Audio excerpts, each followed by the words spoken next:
everyone, and welcome to another brand new episode here of the Outlaw Nation Show, live on the Outlaw Nation channel. I am the Outlaw John Rocha, excited tonight to be talking with one of my fellow Schmoedown partners, one of the legends of the game, an incredible man, a film pundit, film reviewer, a guy who people turn to when they want to talk about the Oscars. He takes reviewing films seriously, not too seriously, but serious enough that he dedicates himself to making sure he delivers quality products. You know, he has that chart show on Monday. He does great work. And of course, I'm talking about the actual GOAT himself, Dan Murrell. Very excited to have him on the show. He'll be on in just a minute or so. We're going to talk about the Oscar nominations, break them all down, discuss what were the ones we really enjoyed, the ones that were surprises, and the snubs in most of the main categories as we go along. We only have him for an hour until 6 p.m. PT. After that, I'm going to do a watch along of our match, me and him, from Schmoedown Spectacular VI. I haven't seen anything of the match.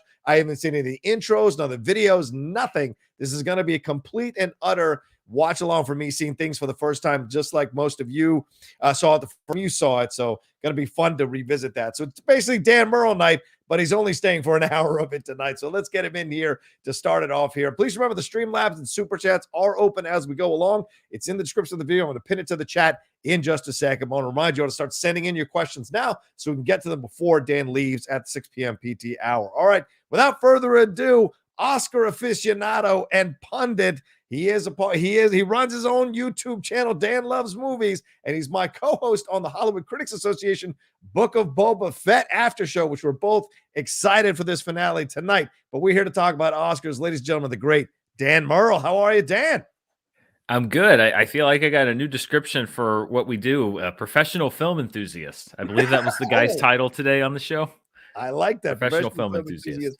Dan Murrell, I dig it.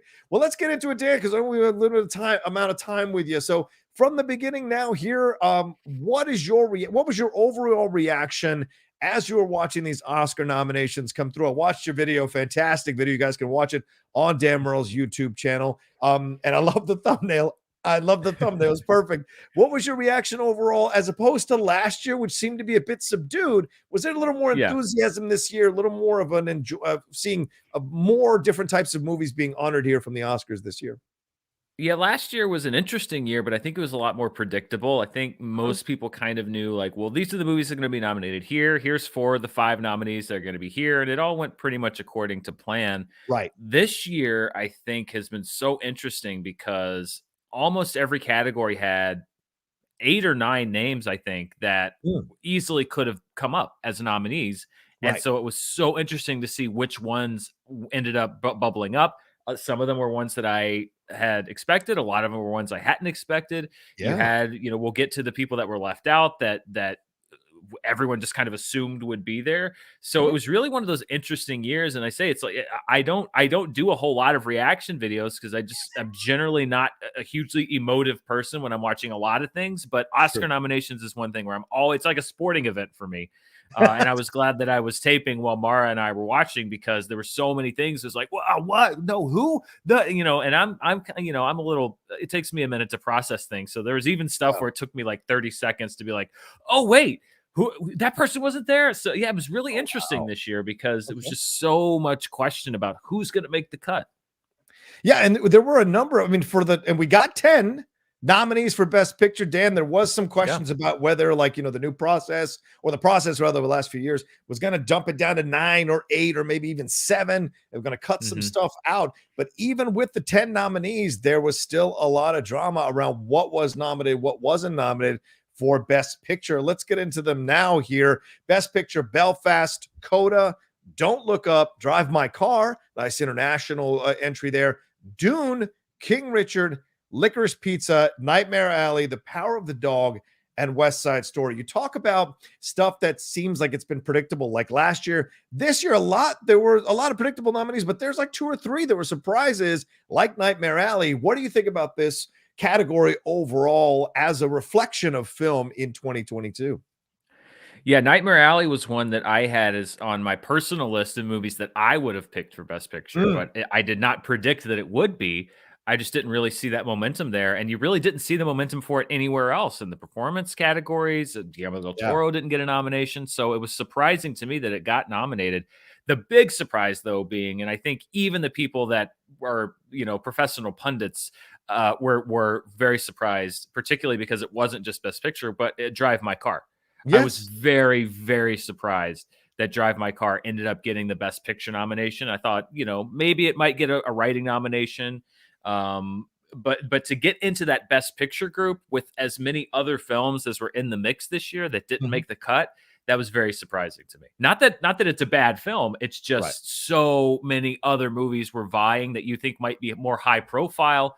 Like I watched Drive My Car, but it took me like a month to get to it because it's 3 hours long. You have to like book out a whole. So I thought, are enough people going to see this movie to get it into these major categories? And it turns out the answer was yes. Yeah. It's really quizzical when you look at this kind of stuff because you wonder what is it about certain movies that the Academy members are willing to spend the extra time to watch, the extra time to sit through, especially some of these foreign entries, and that's been happening more and more over the last few years. We've seen the lines blurring a little bit more as we become more of a global film community and what have you. So you're seeing that there's what can I say this? There's entries being done to make sure we kind of connect with these film communities from other countries and make sure they get looked at, they get possibly nominated. What do you think it was about Drive My Car that kind of put it into the Parasite category, that's something that crossed over and enough people watched to nominate it for Best Picture? Well, it's really well acted. It's really well directed. I think if you can get into it, I think that there's a lot to like there. And it is 3 hours long, but it's Yeah. basically like a 3 hour long character study, which means that there's a lot of emotional depth to it. You have characters that are going through a lot of things. Yeah. The connections between these different characters, there are these reveals that you find out, oh, these people are connected in this way. It's a movie that really held my interest, and I thought that it was really, really well made. And so I think it was one of those things where, I'm not sure if they still do the ranked voting system as far as Oh, yeah. determining which movies are going to be in the top 10. Right. But I think it might be a case where the people that did see it were very high on it. So they made sure, well, it's definitely going to be on my list. And I think that was probably enough to get it into that final 10. And it's probably, honestly, probably a beneficiary of there being 10 nominees, because Yeah. if it was 8 or 9, even, I don't necessarily know if it would have made the cut. Maybe it did, because we saw it in a lot of other categories, but I think it was also probably a beneficiary of there being 10 nominees this year. Do you see any snubs here? Any surprises that weren't in this mix here? There's a lot of Last Duel fans, even though it didn't do well. There are some House of Gucci fans like me who maybe thought it might slide in on the pedigree and the credit of the cast and the Ridley Scott direction. Is there any kind of are there any snubs here that you were surprised that weren't included and didn't make the final cut? I mean, snubs. The snub is tough because there's one big one that I think, for me, I define a snub as somebody or a movie that should have been in that category. Gotcha. And for me, with this, I think that there was just so many really good movies last year that they just can't all be there. Personally, I was a big fan of Tick Tick Boom. Oh I yes. really liked that movie, and so it was disappointing for me to not see it there, because I just really like that movie. But at the same time, I look at the 10 they did nominate, and I can't say like, well, there's an unworthy nominee there. It's just a case of there being a lot of different movies that that could have made the cut. Yeah. There was some push for worst person in the world. Seeing the Drive My Car got into this quality. Worst person, arguably a shorter film, also a Ford film, and did get nominated for screenplay. So the surprise here that one did not get in, but Drive My Car did. And a lot of people might remove Nightmare Alley or maybe I would remove Licorice Pizza. That's my own personal thing. But like, why do you think that one didn't quite get there like Drive My Car did? I don't know. And leading up to the awards, that's what I was saying was Drive My Car to me was sort of the buzzy movie of a month ago.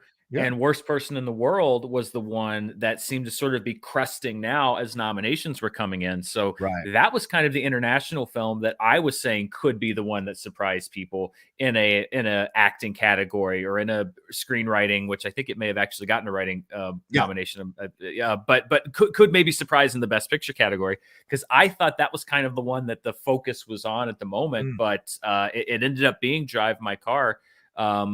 You know, it all depends on when did people vote. There's so many intangibles to what gets in and what doesn't get in. But that would have been the international film that I thought would have been the breakthrough. I thought for sure too. But but it didn't make it for whatever reasons, and we'll find out, I'm sure, as we go along, because it got nominated. So clearly enough, people in the Academy saw it to get it nominated, at least in one of the categories. Let's move on to Best Director here, Dan. We got Paul Thomas Anderson for Licorice Pizza, Kenneth Branagh for Belfast, Jane Campion with her second nomination, the first woman to ever be nominated twice in the Best Director category, Ryosuke Hamaguchi for Drive My Car, which we've talked about, and Steven Spielberg receiving his another Best Director nomination, and it's his first one, sixth decade, which pretty is incredible, crazy. man. Yeah. What are your thoughts on the Best Director category? What stood out to you? Were you surprised to see any of the people included, and who do you think is the biggest snub? Denis Villeneuve, of course, but who do you think is the biggest snub? This is the category that I would say snub. The fact that Denis Villeneuve is not in here. Dune got 10 Academy Award nominations, including Best Picture. Almost every technical category that there is, Dune was included. It got a writing nomination. The fact that Denis Villeneuve was not amongst the directing nominees is just, I just mathematically, I don't understand how it would happen. Like, if you're doing the calculus as an Academy member and you're voting for these different things, I don't know how, no matter what guild you're in, etc., you could put it in all of these different categories and not put Denis in there. A lot of times with snubs, people would say like, well, who would you take out? And honestly, I would take everyone except for maybe Jane Campion out and put Denis in there instead, just because it's such a strong movie, not only from a technical perspective, but from a performance perspective. The vision of it just takes such a singular mind to be able to do that, to bring that world to life as well as he did. And yes, there are technicians and editors and sound mixers, etc. Everybody's helping that vision, but he is the creator, or not the creator, but he is the controller of that vision. So if you see the thumbnail on my YouTube video, that's me reacting to the fact or getting the fact that Denis was not in those nominees, because it's just, I still don't understand it. It's like I said, do they think the movie made itself? Like it's just, it's just a real head scratcher for me. My theory was just that everybody else thought that everyone else was going to nominate Denis, and so they didn't. I thought you were gonna. Oh no! Wait, you didn't put him on there? I thought you were gonna. No, I didn't, because I thought they were gonna do it. Yeah. Damn it. But I agree. I mean, I there's nothing that Paul Thomas Anderson does in Licorice Pizza that he didn't do in Boogie Nights or didn't do in a couple other films that I've seen from him before. You could argue Belfast. I could see your point there. It's kind of a smaller film, really set just in that kind of area, and the occasional shots outside around the school and what have you. But it's pretty much just set in that house or in that little lane. So, and I think it's very well directed for the kind of film that it is. But I agree with you, Denis Villeneuve here. I mean, this is one of the most, everyone said this property was unfilmable. You could not adapt this book. There's no way. And he found a way to make it interesting, accessible, some of the most amazing visuals we've ever seen on screen, and make it move. And it's about spice, for God's sakes. And he made it interesting.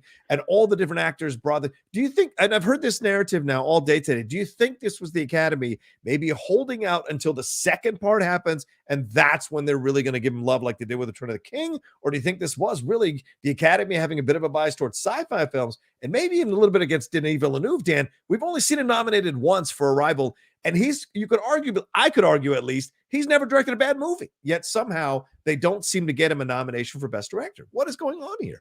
I mean, but Peter Jackson was at least nominated, at least for Fellowship of the Ring. You know, it wasn't like he didn't pick up any nominations for any of these other films.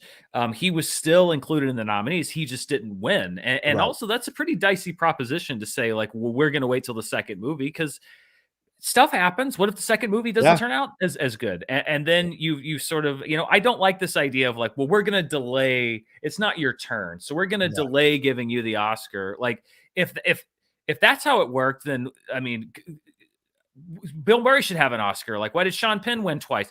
It's like you can't pick and choose. So I hope that people weren't going into it with that sort of mentality, because I don't know, what if Legendary goes out of business tomorrow and Dune Part 2 never gets made? That's a pretty big risk to take, and to say like, oh, we'll do it later on.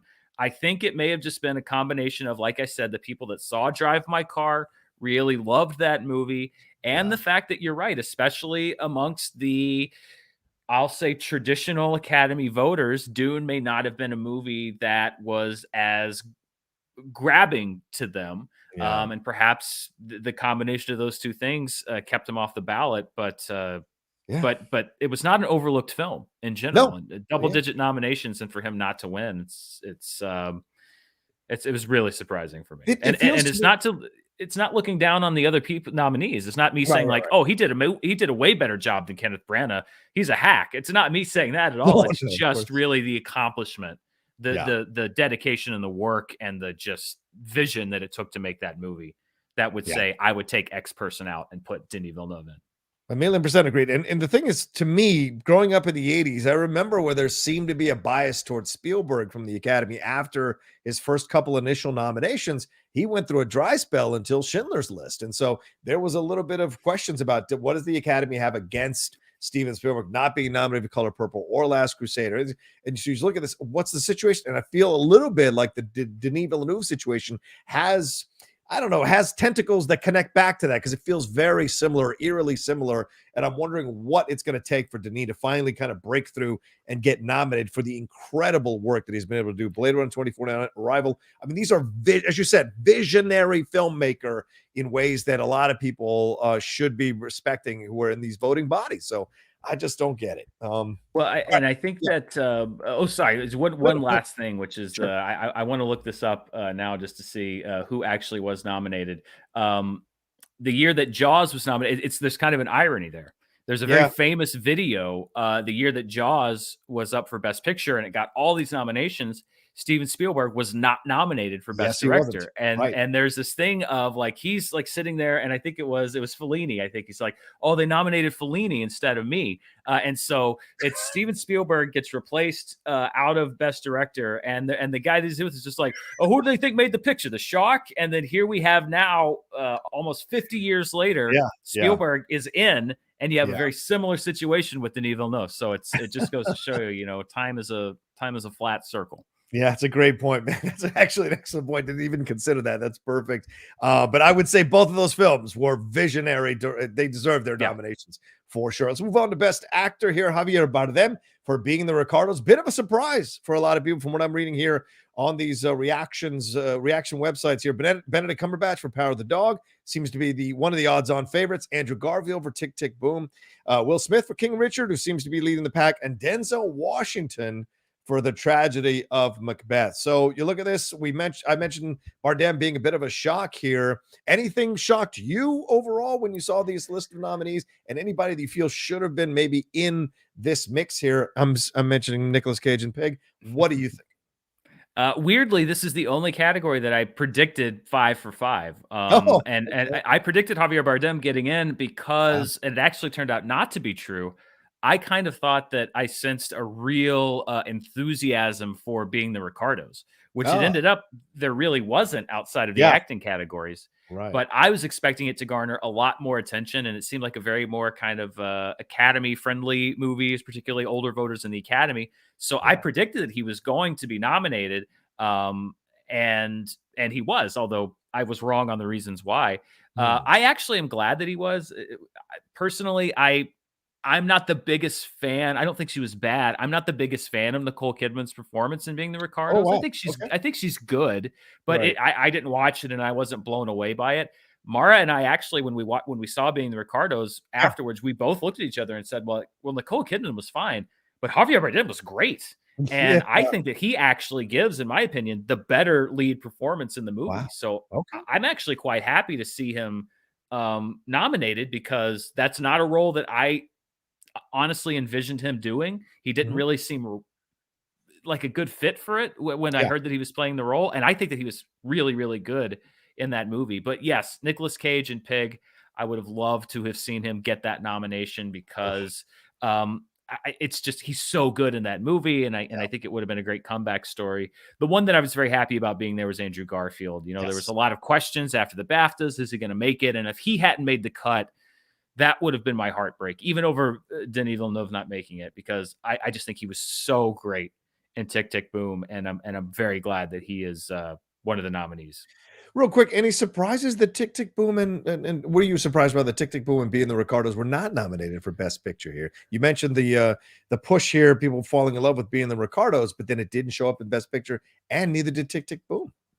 Yeah, I mean, I don't know. The Academy has done so much work, and it's necessary work over the last 5 years or so, bringing on new members, trying to diversify the points of view that people are bringing to the nominations to all the different branches, and so a lot of that traditional quote unquote Academy thinking is kind of out the window. Even though you still see some things like Green Book winning, which are like that's sort of the Academy of old. So you never quite know where it's going to spring up, kind of the more traditional way of looking at things. But I think it's done what the Academy is intended for it to do. Is it has injected some life and some unpredictability into the Oscars, and you get movies like Drive My Car. And I said in my video, if the end result of Denis Villeneuve not getting nominated is that people seek out now this movie when they wouldn't have otherwise because it's nominated in Best Director and Best Picture, I think that's a net positive. So I do like that you're seeing these movies pop up where a more traditional movie maybe in years past would have been in that slot.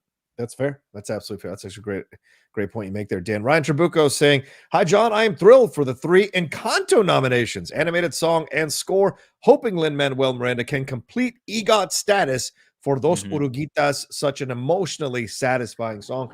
Ryan, you're 100% correct. I love that they got nominated. I'm so scared with it up against Mitchell's versus the Machines if it's going to get the, and to be honest with you, if it went either way, it's well deserved. They're both phenomenally great animated films, but having the song be, how ironic that Bruno isn't the one that gets nominated. They thought Dos Oruguitas, the more of the sentimental songs here, would be the one that would catch on and be the nominee, so be the one that would win. But I guess if they went backwards, they'd be able to change it at this point. But yes, all great stuff for Encanto. Dan, are you happy for these nominations for Encanto, kind of expanding the look here for animation and expanding the having a Latino Hispanic story being told here in this film?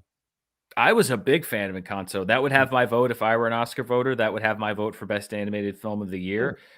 So I was very glad to see that it was nominated. It was very odd for me tactically with Disney because I had a few people on my channel saying like, "Oh, we don't talk about Bruno was snubbed." It's like it wasn't, unless you're talking about being snubbed by Disney because they made the decision to push hard on one song, which is very un-Disney of them. Like, there's been so many years where multiple songs from one Disney film have been nominated for Best Original Song. And so it's also just a case of the Academy submission deadline was this time, and the movie had, not really come out that really yet. And people, they just didn't know what this was going to be.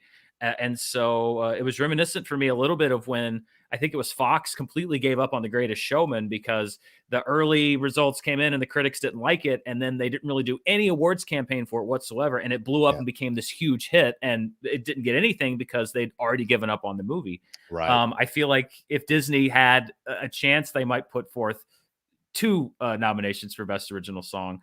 But, I think that Lin-Manuel Miranda did a lot of great work this year. He made he made my favorite animated film of the year. He made one of my favorite live action films of the year. Well, he didn't make Encanto, but he was obviously a massive creative driving force behind that film. And so I'm glad to see him get recognized as well as the team behind that film, because Disney's been making some great. I'll put Disney's recent animated film slate up against Pixar's.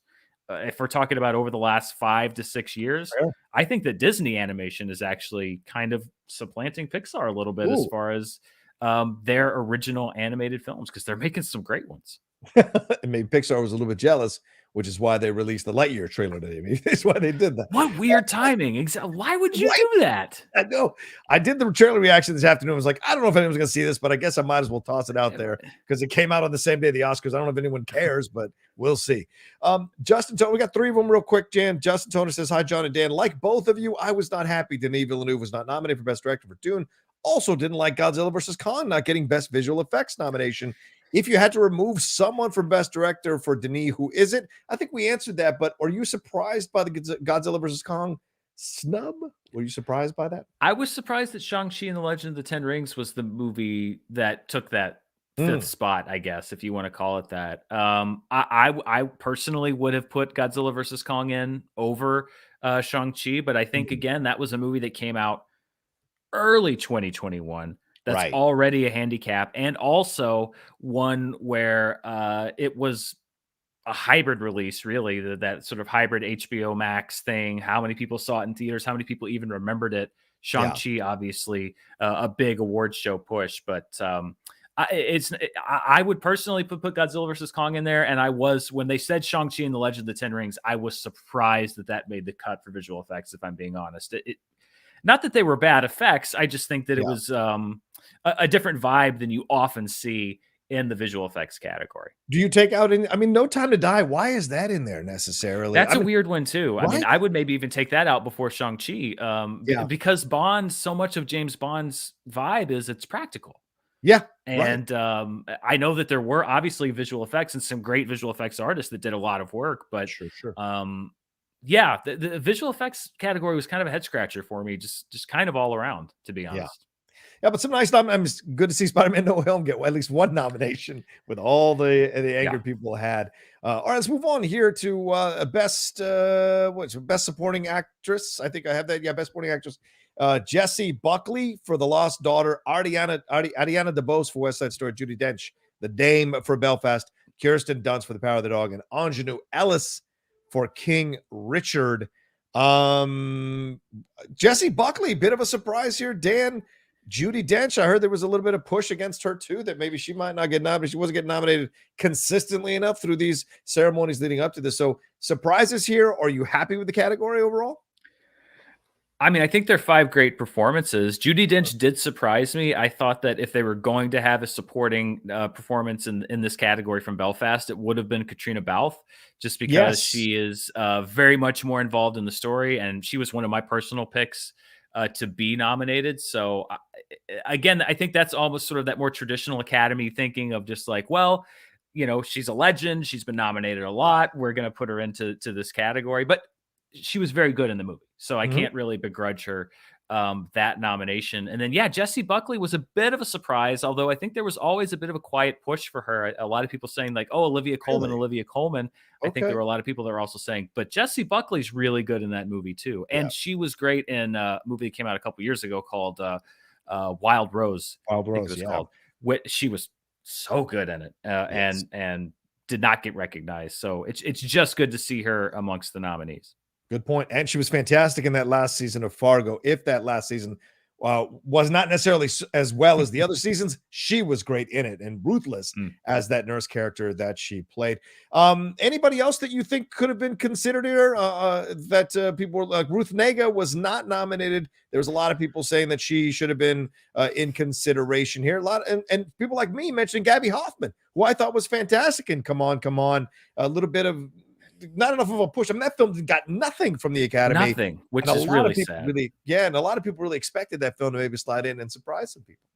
I thought the screenplay at least should have been nominated. I've been pushing, and I knew it was not going to happen, but for Woody Norman, who plays the nephew in the movie, to get a supporting nomination, because I thought he was great in the film.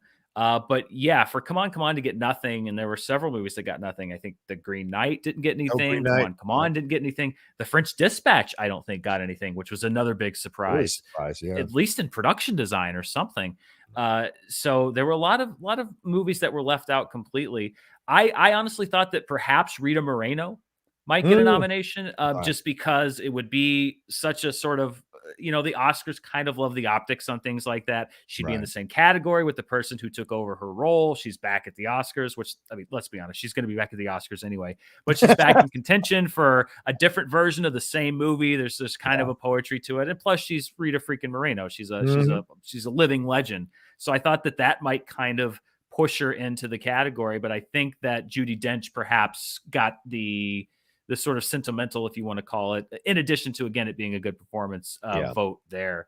But yeah, again, it's another one of those cases of I don't really have a problem with any of these performances. It's just a shame that there were so many this year that some had to get left out. Do we have to start expanding these categories, Dan? I mean, we're getting more and more. Are the output of films with all these streaming services, studios, original content now, Apple TV Plus, all these places?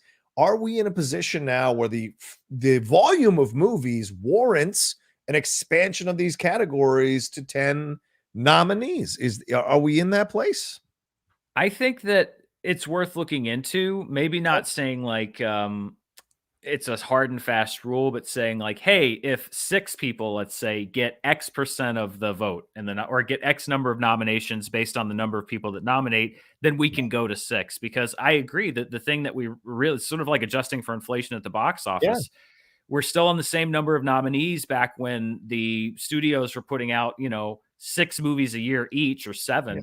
And we now have hundreds of movies that come out every year, and there's bound to be movies that just don't make it. So I would be open to them. I don't think you can open it up too much, because then I think it just becomes a little messy and you lose some of the prestige of it. But I would certainly be open to at least opening it up to a 6th spot in each category, because you have a rapidly expanding universe of stuff that's eligible. Yeah, and if we start opening the door to more and more of these films that highlight underserved communities, that highlight underserved ethnicities that have not had the chance to do as many movies in the past, we're going to have more movies. As more companies start to see that there's a possibility to make money doing these movies, we're going to have more of these movies, more volume. So there has to be a place for these nominees to be recognized and seen. I would push it to 8 myself personally, but that's my personal opinion. I hear you with 6, but I would leave the option for 8 to be available. We might not get to 8, but for it to be available, because there's so many great performances that need to be recognized in an official way by the Academy, and it's a shame that some of these aren't. So, all right, let's move on to Best Actress here. We got Jessica Chastain for Eyes of Tammy Faye, Olivia Colman for The Lost Daughter, Penelope Cruz for Parallel Mothers, bit of a surprise there, Nicole Kidman for Being the Ricardos, and Kristen Stewart for Spencer. Finally, all the Stewart fanatics got what they wanted, and she was nominated for the Oscars. Even though she was nominated for a SAG or anything else, she was nominated for the Oscars here. So a surprising category, Dan, with the ones that were with the actresses that were that made the cut here, and a couple of the actresses that didn't. So what's your feeling about this category overall? And is there someone that maybe you felt could have been moved away for another person to slide in and take that slot? I mean, I predicted that Penelope Cruz would be nominated, but I thought that she was going to take what would be reserved as Kristen Stewart's spot for that exact reason, which is that she hadn't had any of the recognition in the predecessors, the other awards. It looked like she was just on the way to being completely snubbed. And the ironic thing is that the 5th slot I thought that would get nominated but wasn't was Lady Gaga. And people were saying with Lady Gaga, well, she's been nominated for this, she's been nominated for this, she's been nominated for this. No actress that's ever been nominated for all these awards has ever not gotten an Academy Award nomination, and then she didn't get one. And that's when I say we're injecting some unpredictability into the Oscars with the new voting branch of the Academy. I think part of it is all of these traditional bellwethers of just like, well, these people, and these people are the tastemakers. That's not necessarily the case anymore, because I would think that Kristen Stewart is a performance that may have appealed to the younger block of the Academy. Spencer is certainly a movie that appeals to the younger block of the Academy. It's very non-traditional narrative. And so I think this is another case of, if we were talking about the voting pool from even 5 years ago, then Lady Gaga probably does get that nomination and Kristen Stewart does get snubbed, or she is outside looking in. But I think that she was able to ride that enthusiasm, and people that are just saying, and I was one of them, let the Twilight stuff die. It was 15 years ago. And for people that don't know that she is a really good actor who has been making great choices, interesting choices. Maybe this will wake some of those people up and say, forget Bella, forget all that. That's in the past. She is someone you should be paying attention to.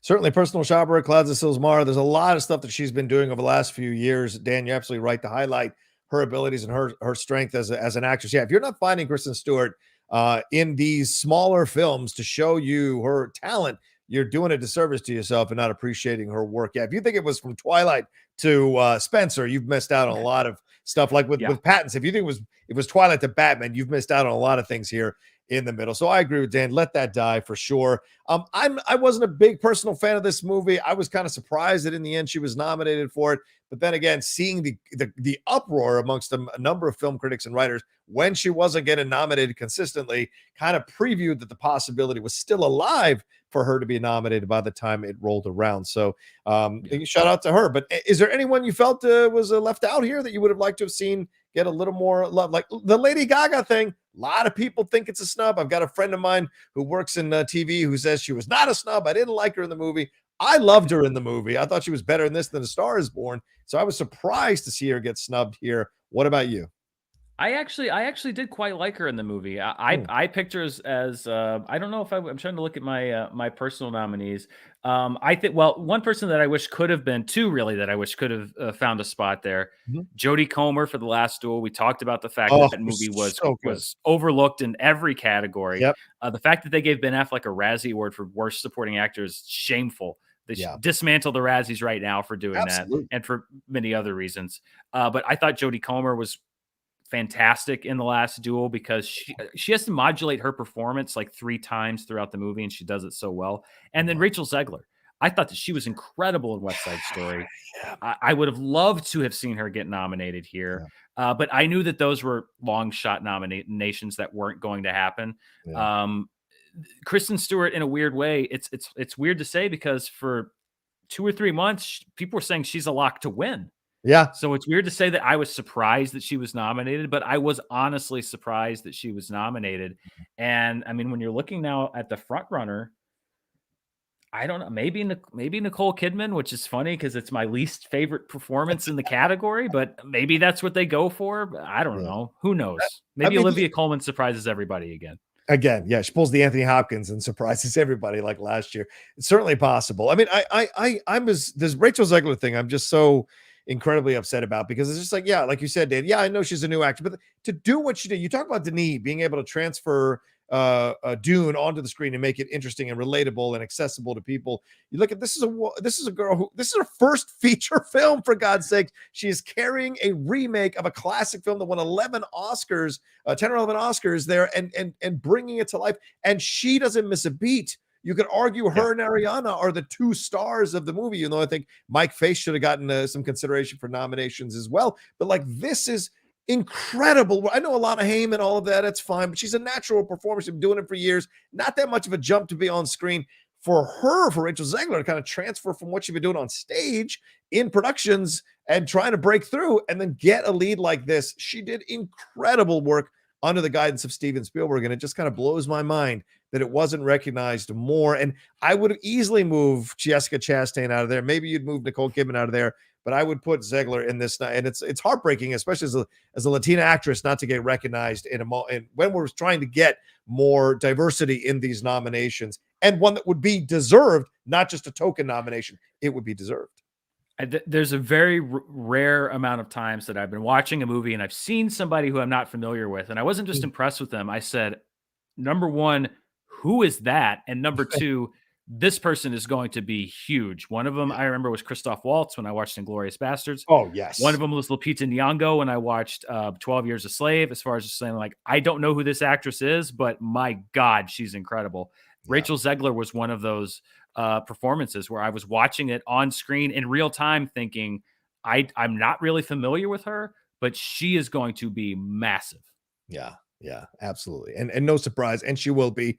And she's playing this thing really, really well. And we'll see. I mean, she posted a picture of herself pointing to West Side Story and the nomination, and her saying, "Well, my first picture I was in was nominated for Best Picture. I'm going to retire." So good, right? Good sense of humor about it for sure. Yeah. Let's go to let's go to Best Supporting Actor here. Kieran Hines for Belfast, Troy Kotsur for Coda, Jesse Plemons for The Power of the Dog, J.K. Simmons for Being the Ricardos, and Cody Smith McPhee, which a lot of people think is the odds-on favorite in this category for The Power of the Dog.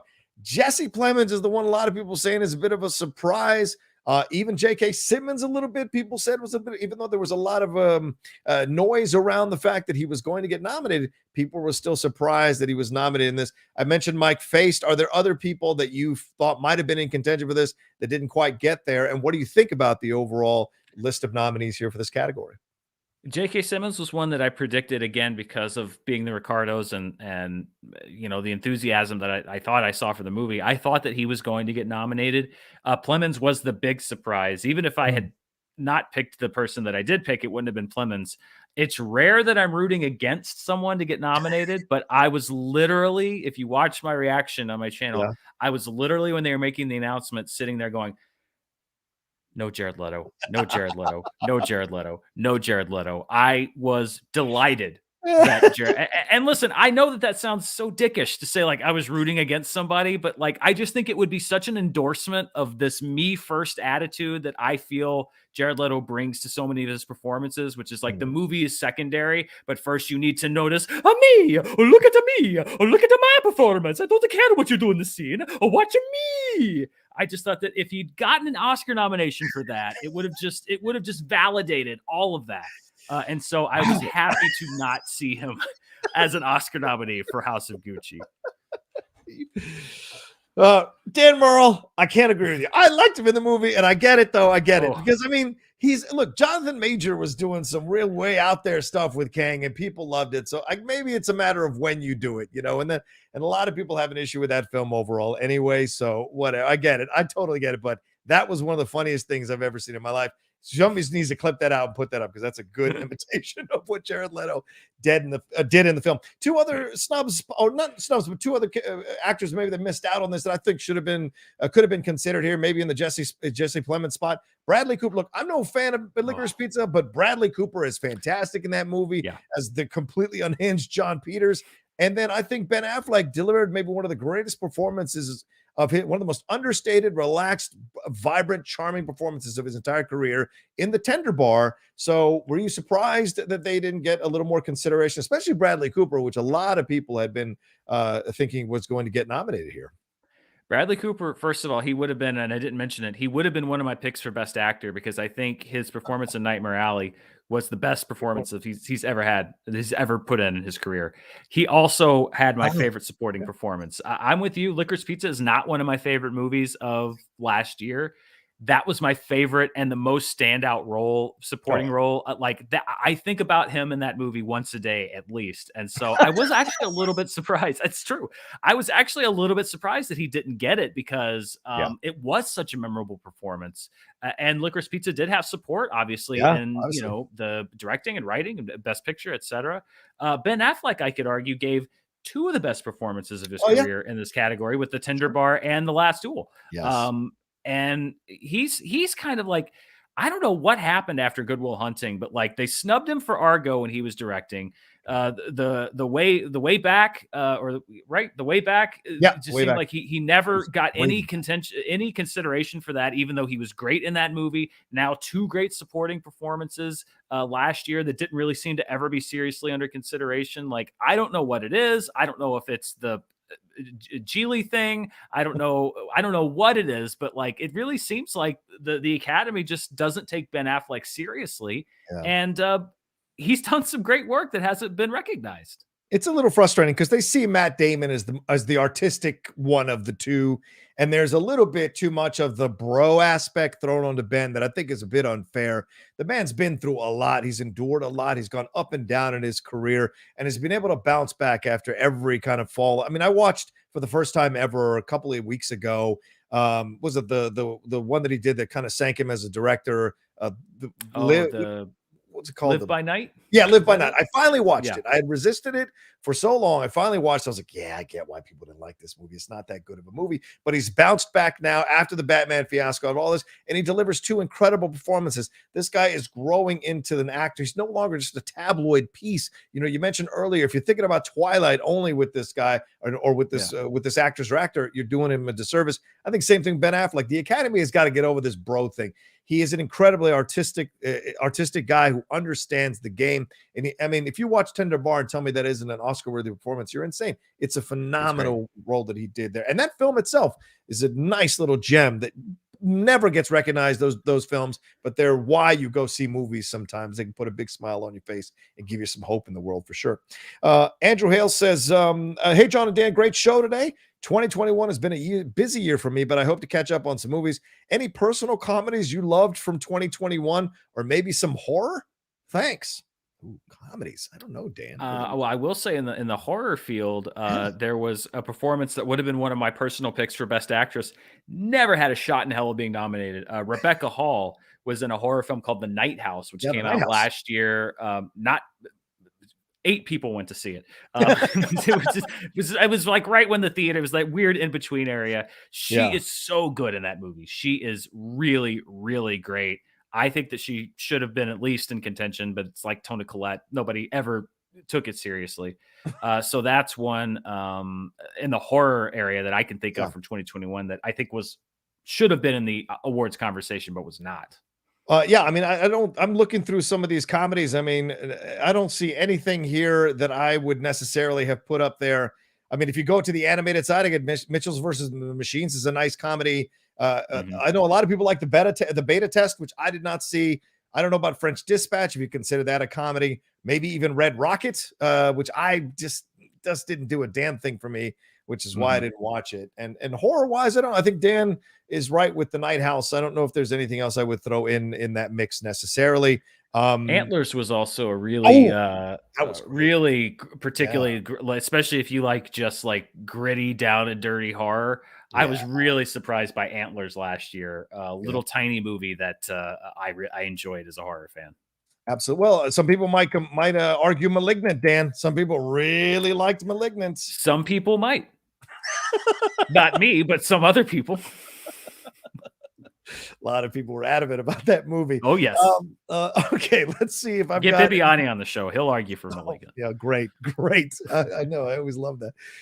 Let's see. I think that's all the acting categories. Okay, cinematography here, Dan. You know, Dune, Greg Fraser, Nightmare Alley for Dan Lawson, Power of the Dog, Ari Wegner, Tragedy of Macbeth, Bruno Del Bono, and West Side Story, Janusz Kaminski. Standard cinematographer for Steven Spielberg. Janusz has done great work over so many decades. Any surprise that Eternals wasn't in this? It didn't get anything at all, but you could argue people were saying this is one of the most beautiful films they've ever seen. Whether they liked it or not is a separate conversation, but the look of it was incredible. Are you satisfied with the 5 nominees here, or is there another film that you felt maybe could have been in contention for this? I'm extremely satisfied. Honestly, if I was going to pick 5, it'd be those 5. And that's not to disparage any of the other films. There were some beautifully shot films. Again, The French Dispatch. Spencer, I think, had great cinematography. Belfast had great cinematography. Yes, agreed. Even Driving My Car was really well shot. So it's not that...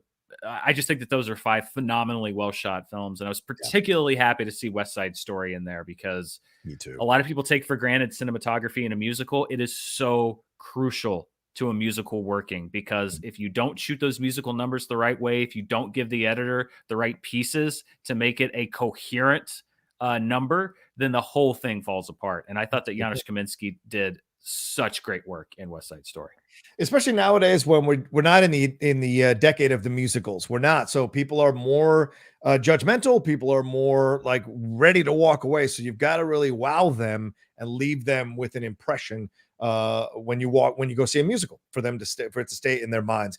Joey asks thoughts on the exclusion of more unconventional films like Annette, Titane, or Pig. Does the Academy just hate genre films? I think it's a good question, man. What do you think here? Annette was my favorite movie from 2021. And I knew going in, there was not a shot in hell that it was going to get nominated. Titan, you look at it, it didn't even make the short list for best international film. It won the Palme d'Or at Cannes. That is something that I think you have to I don't know how the Academy is ever going to overcome it, because there are some movies that are like, I call them like 2%ers. 2% of the people that see them are going to think it's the most brilliant thing in the world, and 98% of the people that see them are going to be like, what the hell are you thinking? And it's tough to get those 2%ers on the ballot, because it's only 2% of people. So I would have loved to have seen Annette personally.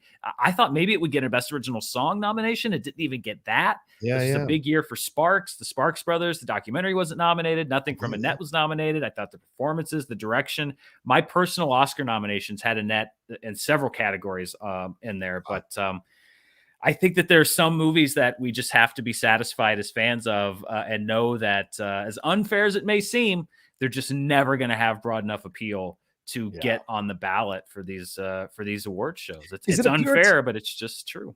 Is it a puritanical thing? Because Titanic was really pushed the boundaries for a lot of people.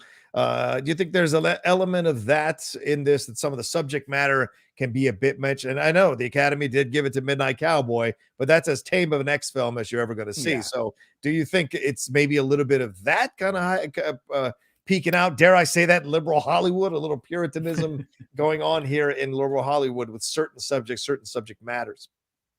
I wouldn't go puritanical. I just think that there's a reason that people call films like Annette and Titan bold or risky, and it's because there's a risk there, and the risk is that some people are going to watch your movie and hate it. Yeah, and I know that was the case with both of those films. Oh, yeah. Like I said, I loved Annette. Titan, I certainly admired. I would have considered it for particularly on the technical side, the acting, particularly in the Best Actress race side. Not really a movie that spoke to me as it did to so many other people, but it was a movie that I admired, and it's just hard to break through, especially when you have other movies that are a little more conventional, that are also competing on the same playing field. That, it's why we have things like the Independent Spirit Awards and things like that, where you have a mindset that's much more sort of avant-garde and outside of the norm. True, but people still want that Oscar, man. They want that. They want that little marker here. All right, we got John Lee sent in a couple of Streamlabs. Dan, I know we only got you for a few more minutes, so let's run through these. Let's do it. Admired Dune more than I liked the film. I thought the size and scope of the film was great, but the performances didn't really jump out to me. I wonder if that might have affected his nomination. Maybe some people felt the same way about the performances. I don't think that stands to reason, John, if they gave the film 10 nominations. What do you think there, Dan? I mean, I'll agree in that it was not what I would call a performance-driven film. And a lot of that is the tone of the movie. The performances I thought were great, but they're not the sort of like, sit up in your chair, they're not the very emotional things, outwardly emotional things. And so maybe that hurt it. But at the same time, I mean, Dune overall did just fine. I mean, it's 10 nominations. I think Warner Brothers is probably pretty happy with that. Absolutely. And Denis put a post that was really funny. He said, "Hey, here's how you get over disappointment: flip some pancakes." That's what he did. So shout out. And he also, I mean, he got nominated. He just wasn't nominated for Best Director. Exactly. That's a good point. Yeah, that's a good point. I thought they were called crepes. I saw Ricky Bobby. They're called crepes, aren't they? Anyway. All right. John Lee says, "I wish they had a stunt category at Oscars. A lot of the stunt people deserve attention for all of their work. I wish Green Knight got a cinematography nomination." Absolutely. The film was beautiful. Also can't believe Judi Dench got the nomination. Like, what the fuck? Okay, John, a little strong there for the dame. A little strong for the dame. But what do you think about what he says about cinematography for Green Knight and the stunt category, Dan? Are we at that time now where we can add a category to the Oscars? We should be. I mean, they just took one away. They just combined the sound mixing and sound editing categories into one. So I think it's beyond time where stunt performers should be recognized at the Academy Awards. I also think they either need to destigmatize or come up with either its own category or special achievement awards for motion capture performances, the work that actors like Andy Serkis are doing, because they should be recognized. And it's obvious that they're not being recognized as traditional performances. When it comes to the Green Knight, again, I think the cinematography category was just so strong. I would have been delighted to see it there. The one that surprised me that it wasn't in was makeup, because I think that there were so many things in the movie that people assumed were CG that weren't, and it was practical makeup. And I was really surprised that it did not make the cut there, because I think it should have. Fair enough. Fair enough. Dom Gazello coming in here saying, what the heck is going on here? Did Carbon Health okay this collaboration? Oh, Lord. I'd pay to see this pairing on a monthly review wrap. I would too. Dan knows the door is always open. But we're both extremely busy, but I would love to have Dan anytime he wants to come on the show. It's always a blast to talk movies with him. And I always come away a little more educated than I went in. That's for sure. Come on. Oh, please. You know it's the truth. Cut it out. You know it's the truth. All right, real quick score here, real quick, Dan. Oh, let me take down Dom's category. Thank you, Dom. We appreciate it. Very funny stuff. Thanks, Best Dom. Don't Look Up for original score, Dune original score, Encanto original score, Parallel Mothers, and The Power of the Dog. Johnny Greenwood, normally with Paul Thomas Anderson, not this time around with Power of the Dog here. So what do you think about these nominations here? Anything that surprised you? Surprised to see Don't Look Up there and not The French Dispatch. I think that was where a lot of people said that French Dispatch was almost a lock. So that was surprising to me. I mean, as far as I'm concerned, it's my winner is Dune, and then everyone else, thanks for coming. But we'll see. We'll see what happens. Yeah, 1,000% agree with you, man. That score, and I'm glad I got nominated because Benjamin Wolfish's score for Invisible Man to me should have been nominated, and the fact that it wasn't, I thought was a bit of a crime because that movie is nowhere near as good without it. And the same thing here with Dune. I don't think Dune has the same power or feeling or emotion without that score, man. It's so crucial to the movie, and score is always crucial to the movie, but it reminds me of Johnny Greenwood's score, for example, for There Will Be Blood, which was great and also just vital to how that movie was execued, and that's how I feel about the Dune, and so that's got my vote, which counts for nothing. Count something for you. Real quick, last two categories, brother. I know you got to go real quick. Best original screenplay: Belfast, Don't Look Up, King Richard, Licorice Pizza, Worst Person in the World. Cool with this? Are we missing Pig? Are we missing a screenplay here that you think could have been nominated, or are you happy with the 5 that are here? I mean, it's quibbling a little bit. Like I said, for me, the Licorice Pizza thing, I'm going to chalk that up to just a difference in taste. I can't begrudge the Academy, and I can't begrudge the people. Listen, I get why so many people have that movie high up on their list. Just didn't quite hit the same buttons for me. So that again, that's not one. There's plenty of movies where I would say like, oh, it'd be nice if this movie's in there or that one, but I can't really begrudge any of the ones that are in that category. Right.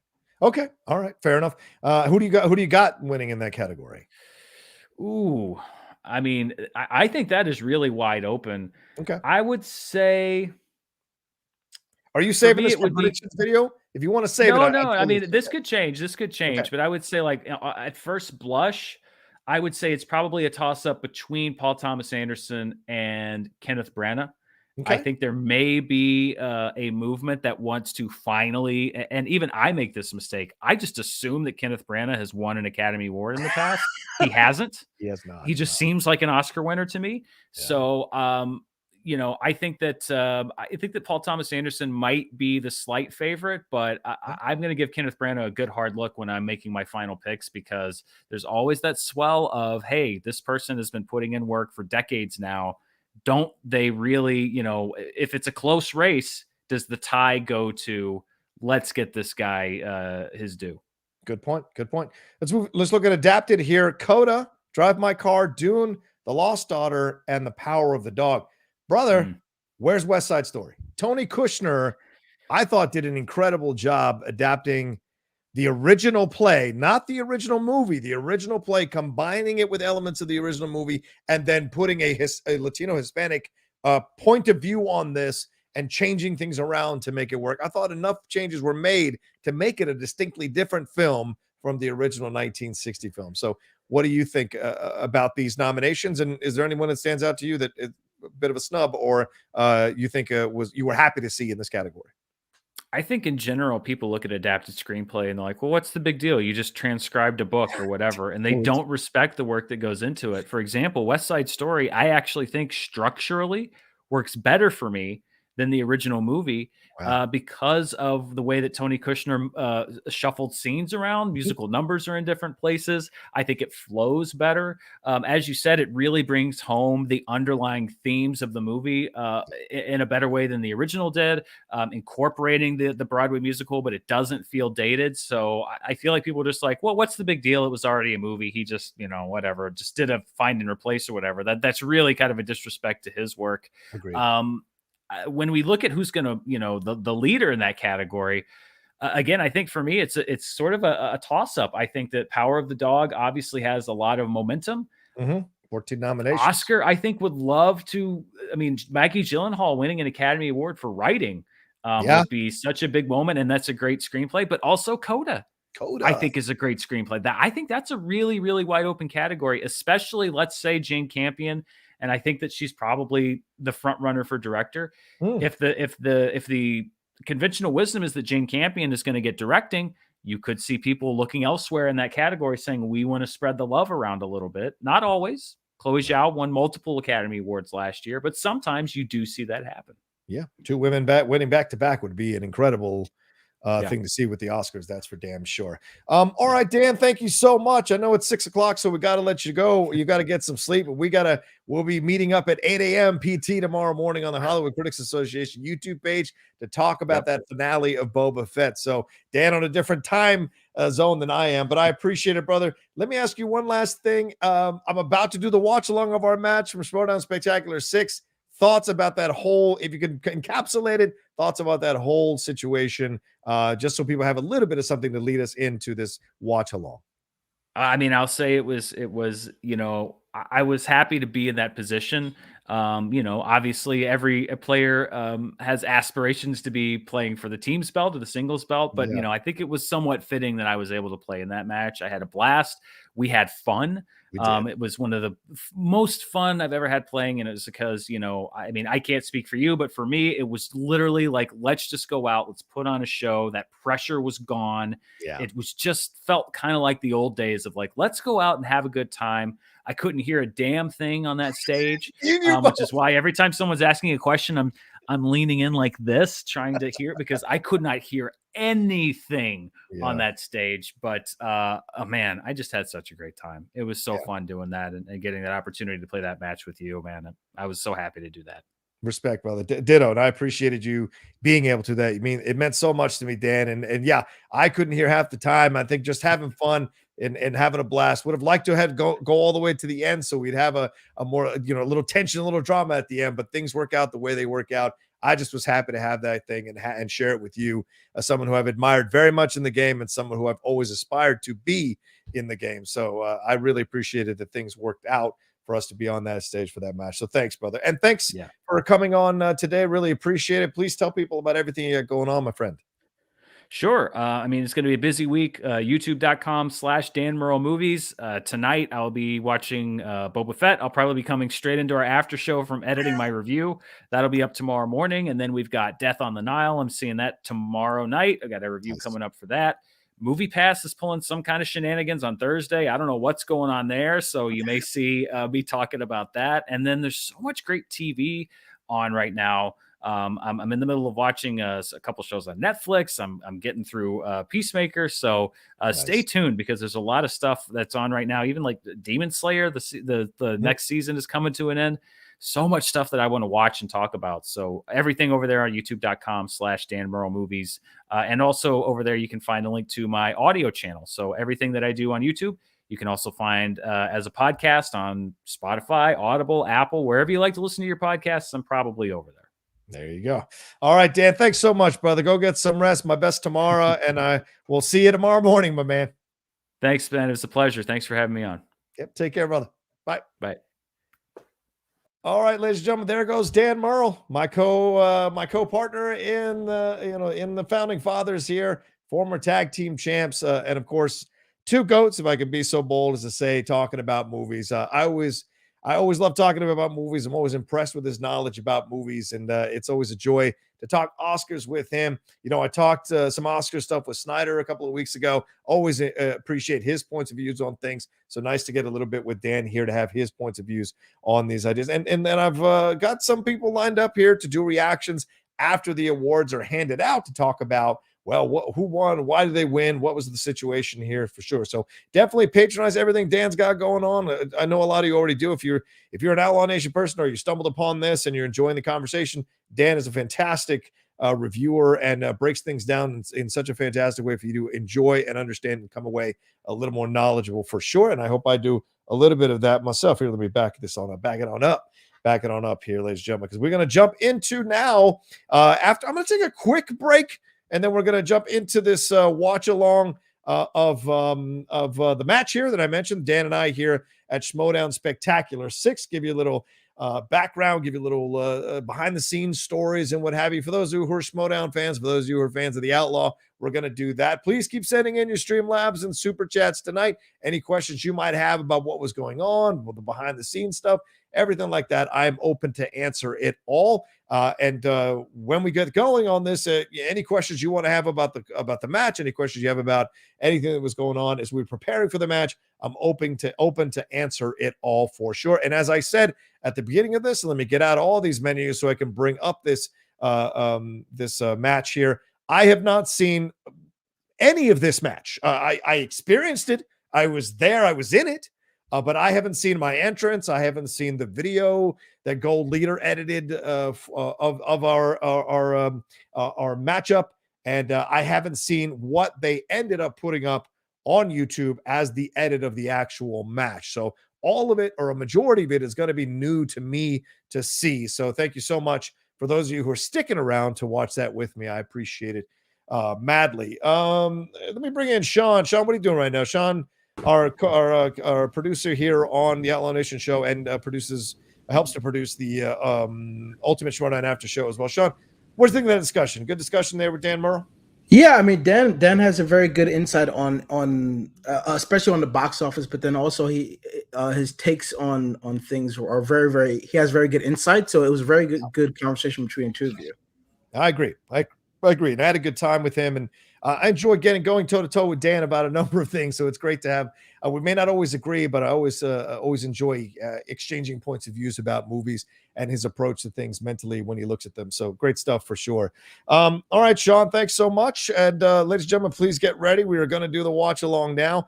I only know a way to bring it up here with a shared screen, so we can do it this way.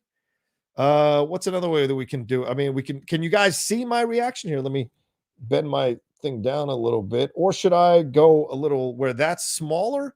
Like, should I do it like that? Are you seeing my reaction to everything I'm watching? What do you think, Sean? No, this way. This way's good. Okay. All right. We'll do it that way. Oops. Ooh, that's good. I like that. No, I'm just joking. All right, there we go. And let me switch the brand here, so that it's just me on there. Is that no? There we go. There's me. Nope. God damn it. Where am I? There I am. All right. What do you guys think? Is that the good one? You guys want to do it? All right. Let's do the smaller. Here's my reaction to the whole thing. The smaller is perfect. No. Don't bend your thing down. All right, Killer. Nice. Very funny, Killer Contest. Very funny. Yeah. Is this good? I'm going to take a majority of the poll. You guys okay with this? Is this good? Does anyone have an issue with it or no? Are we good? Because I mean, I'm assuming most of you have seen this, so it's better for me to play it where it's in the smaller screen, right? Is that correct here? Is this okay? All right, we'll do it that way.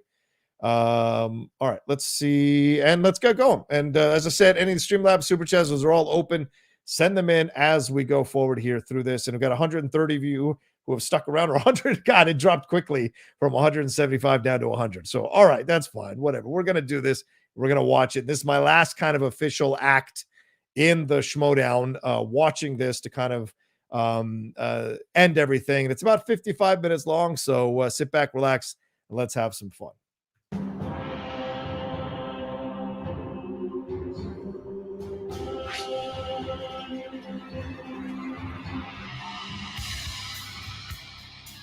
Yeah, that's the GOAT match. I don't know if you know that. That's the GOAT match.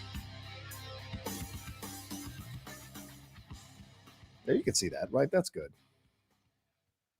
There's been a lot of conversations about what I'm going to do. Oh, Lord. You guys know how much I've given of my blood, sweat, and tears. Wow, they took my stuff in the Outlaw Nation Show. I've enjoyed every second, every season, every moment. every match. Just being able to play. Wow. Has meant so much to me. Where's that from? And I've come to the crossroads in my life where it's time to retire. I'm going out my way. And I've earned that after 7 seasons of giving you everything I got, Harloff. So this is what I say. No. This is what I demand. One last ride with the Outlaw. I am going out in spectacular fashion. I'm not saying yes, but I'm not saying no. You find my match. Stop messing around and give me what I deserve as the Outlaw. I got names. Scott Mance. I'm not playing Scott Mance. He's too busy doing Q&As and hosting screenings. He's got no time to play me. He's not ready to play me. Me. You've never beat me in your life. You want to come to it now? There was someone that was very interested in doing this, and Hello. If you want an opponent, if your dance card's not full, I'm your Huckleberry. Dan's so good. Dandy Dan Murrell, you want to do this again? We're playing for the GOAT Championship. Finally, we get to decide who is the #1 GOAT once and for all in the game. When a championship is on the line, friendship doesn't mean anything. Co-workers don't mean anything. And your winner, Dangerous Dan Murrell. I don't care if it's you. I don't care if it's Ellis or Harloff or Mance. When the championship's on the line, I come to play. I don't care if it's me. Whoa. Oh, yeah. God, it feels like forever ago, man. I have decided that different it is person. time to step away from the Schmoedown for a while. I will be back, but there's a lot of new blood down there. There's a lot of people that want that belt, and I think now's the perfect time to give all of them a shot at it. Oh no! Go. Oh no! True Guy has tackled the Outlaw John Rocha. I have to wonder what's next for John Rocha. He is a talented competitor, but he's had some big losses here in the latter part of the year, so I wonder how much that's going to weigh on him. I'm trying not to get too emotional because I love doing this. And the fact that I can't do this for a while now, after these losses, is the one thing that's the most disappointing. The 4 horsemen. We're coming back stronger than we ever have before. Still not going to tell me who the other horsemen are you? No, Jen, I can't right now. But they're coming.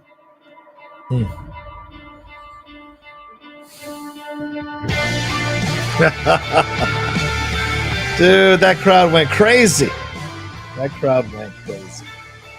It's so cool. Look at that. Inman. Oh, if only he'd stuck around. You know it or you don't. And he knew more than I did today. He's the greatest of all time. Nothing changes that. But I'm going to tell you something. The whole entire league should be afraid now. I did not get it written down in time. I wrote down Spike Jones, David Russell. I tried to write down there. And with that ruling, that does mean that corruption will be winning and advancing to the next Bullshit. round of the Anarchy tournament. I still say this bullshit. This is bullshit. Yep. The last time I was standing in this spot, I was where John is right now with this game. It had taken me down as low as it could take me. And I didn't want to come back and play it again either. Getting the chance to play with this guy is what brought me back. He was the first person to text me after that match to tell me how much I was going to come back and kick ass. So, as surely as I knew that he was right when he told me that I was going to be back out there, Damn. I'm just as right that he's going to get out there again someday too. Congratulations, man. I don't know the answer. Passengers. That's not right. And your winner, the Outlaw John Rocha. 31-31. And now the Founding Fathers need to hit the 2. Speed. And your winners! Crowd react. Dude, that night. We TKO'd Shazam, ladies and gentlemen. The Finstock Exchange has been losing. You're the greatest of all time, but the greatest of all time really didn't do anything for my team this year. I am so tired of calling you the GOAT. I am so tired of sitting behind you and kissing your ass so that everyone else can call you the GOAT. You know who's the GOAT? You know who built this league? The Outlaw did. Jesus. Representing So emotional. the dungeon, Danger Zone. Oh, man, the Danger Zone match. Yikes. So we got a deal. The GOAT Championship, GOAT versus GOAT, once and for all.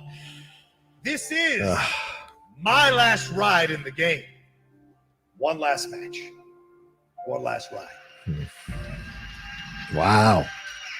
Should have watched that before the match. Story, Mark. What a story. I mean, it really is the history of the Schmoedown. You can't tell the story of this great sport without either one of those individuals, and to watch it all play out there, some 8 seasons of greatness.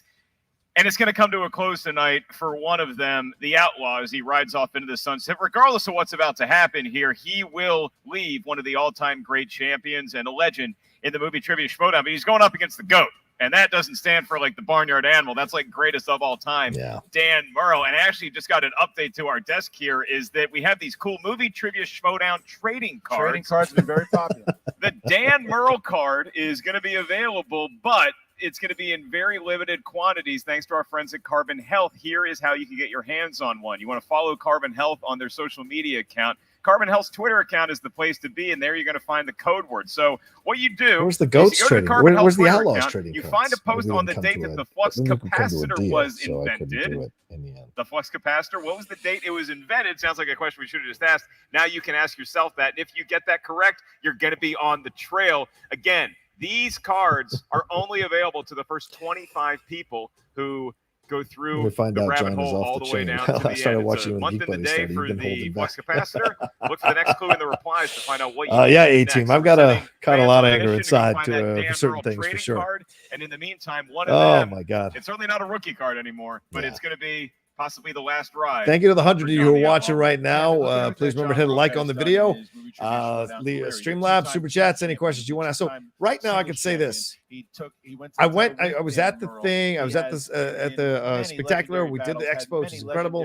Then I drove all the way back to Pasadena and then came back to do the match. And I think I came back just a little bit too late. So I didn't have the time to kind of meditate, kind of get myself in the right spot.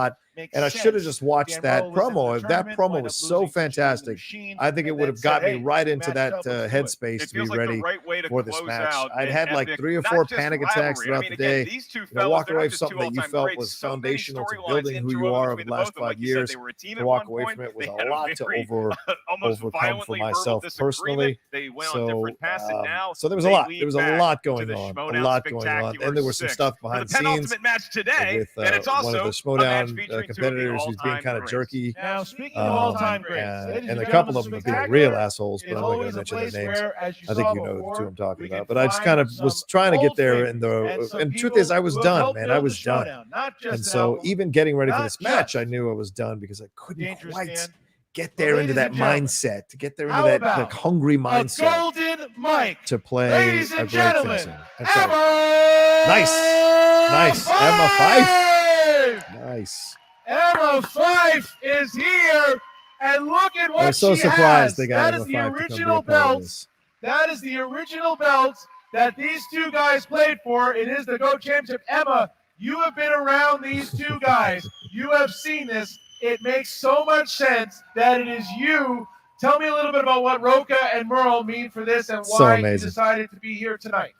That's right. So we thought for old time's sake, because this is a match between 2 of the original giants of the movie trivia Schmoedown. As many of you know, a couple years ago, we refreshed the belts. But those of you who have been longtime Schmoedown fans, you might recognize this. This is the original championship belt from back in the Collider days. Yeah.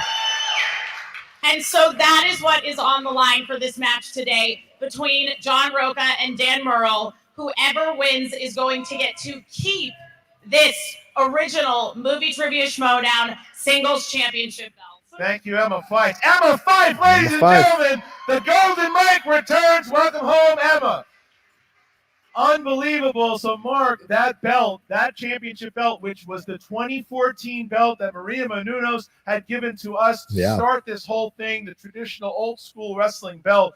But those two guys played for it, and now one of them gets to keep it. So there is another belt on the line today. There is another belt on the line. Well, who would have it any different than that? There is hardware involved in a match between John the Outlaw Rocha and Dangerous Dan Murrell. Ladies and gentlemen, it's time for the movie trivia Schmoedown. Bittersweet to watch this. 5 rounds for the GOAT My last Championship competition ever. My last match ever. And now we wait for Dan Murrell's music, who decided the stipulation was that Dan had to come in first. He's got to come out first. Yeah, He's not that's used to one of the this. stipulations. Let's see. Do they play the music? And there it is. Oh, the new music. All right. It's old school. That combo. Oh, the old school, right? The combo There's with no wheel slices. Nice. No little way. Jaws action. Just old legend. And there he is. There Look at this. He has emerged. That is old school Murrell. Yeah, the sunglasses. That is old school Murrell with the sunglasses, the hat, no dungeon, just Dan Murrell. That's how he used to come out. Licks. I mean, look at this guy, Chris. This is, you're playing for the GOAT Championship of the World. We're actually looking at the GOAT. If you want to say Tom Brady, you want to say Muhammad Ali, you want to say Michael Jordan, Dan Murrell is all of those fellas in this. Damn. Introducing first, representing the Dungeon, with a record of 20 wins, 8 defeats, and 9 knockouts. He is the former movie trivia There's always that one guy. You're right, Eddie. champion and the former 5-time movie trivia Schmoedown champion of the world, Dangerous Dan. Oh, I wore a Burb shirt. I didn't even see that. Oh my God.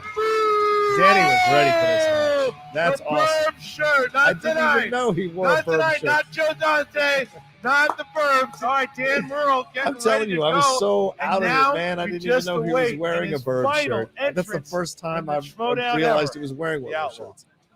That's fantastic.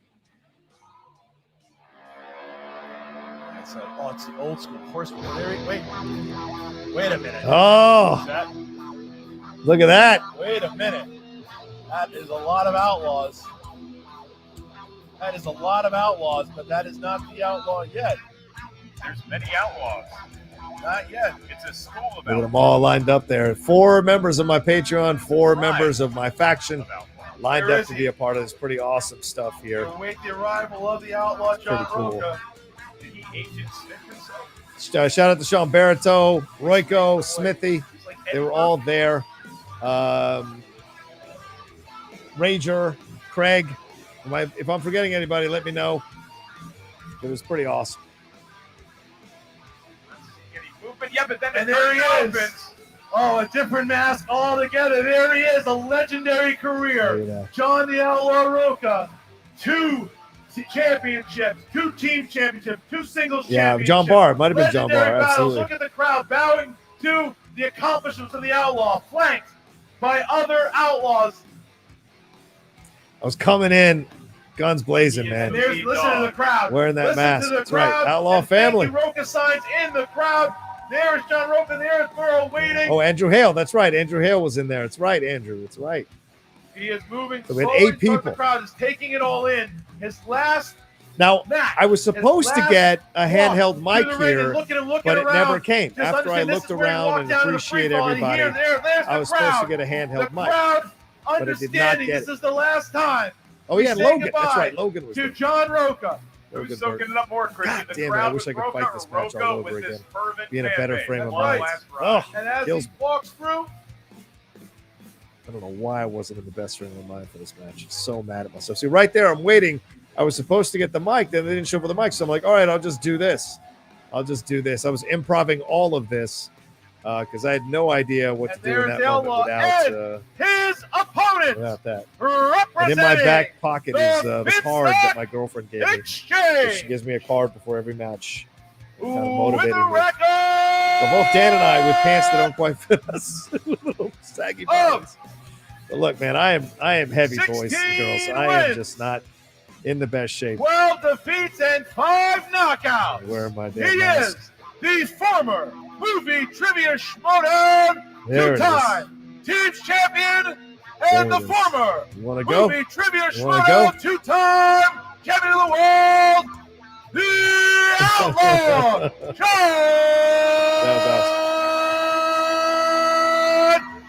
Rocha. Yeah, man. John Rocha. Oh, Matt Nost. Oh, Nost. Matt Nost. Oh. Nost is here. That was such a Nost, surprise. Top 10, I didn't know it was coming. Reuniting Or on when he the was coming. stage. Look at this. And then I was like, oh Two my of the God. original Horsemen. Wow. Look at that. Haven't seen Matt Nost in years, Mark. Look at him. He emerges. It was so hyping the kind of him. crowd up.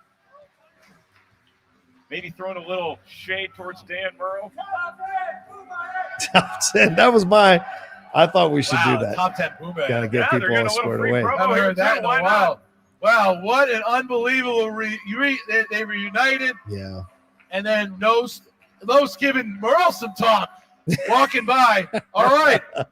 So what an entrance by the two legends. Oh, and now we got pulling out the other Rocha. card that my We got girlfriend gave me. Murrell. Both cards Would we, to kind of do we wanna motivate invite me. the And, whole audience to come up one by one with everyone before we start? Or are we, Wow. Are we good?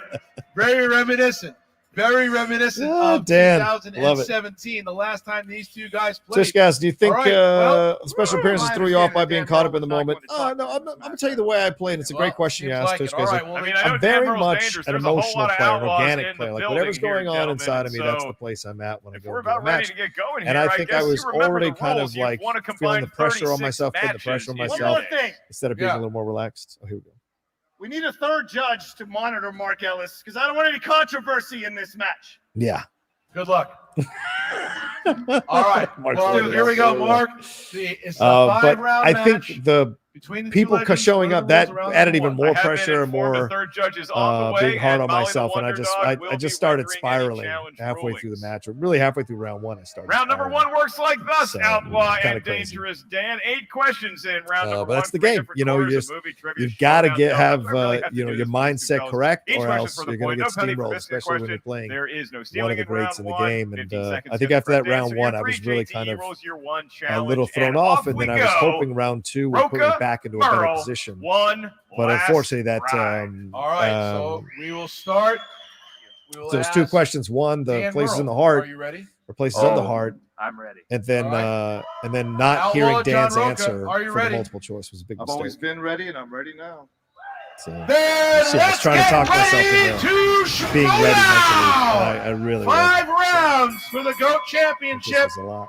Here we No go. excuses. All If you right, see me gentlemen, pacing around, when have I ever Action done that? adventure is the I'm first only category. pacing around because I can't get Arnold myself like. Schwarzenegger stars as Sheriff Ray Owens alongside Johnny Knoxville and Forrest Whitaker in this 2013 action thriller directed by Kim Ji-woon. Both wrote it down pretty fast. Yeah, they are not rusty. I'll tell you that.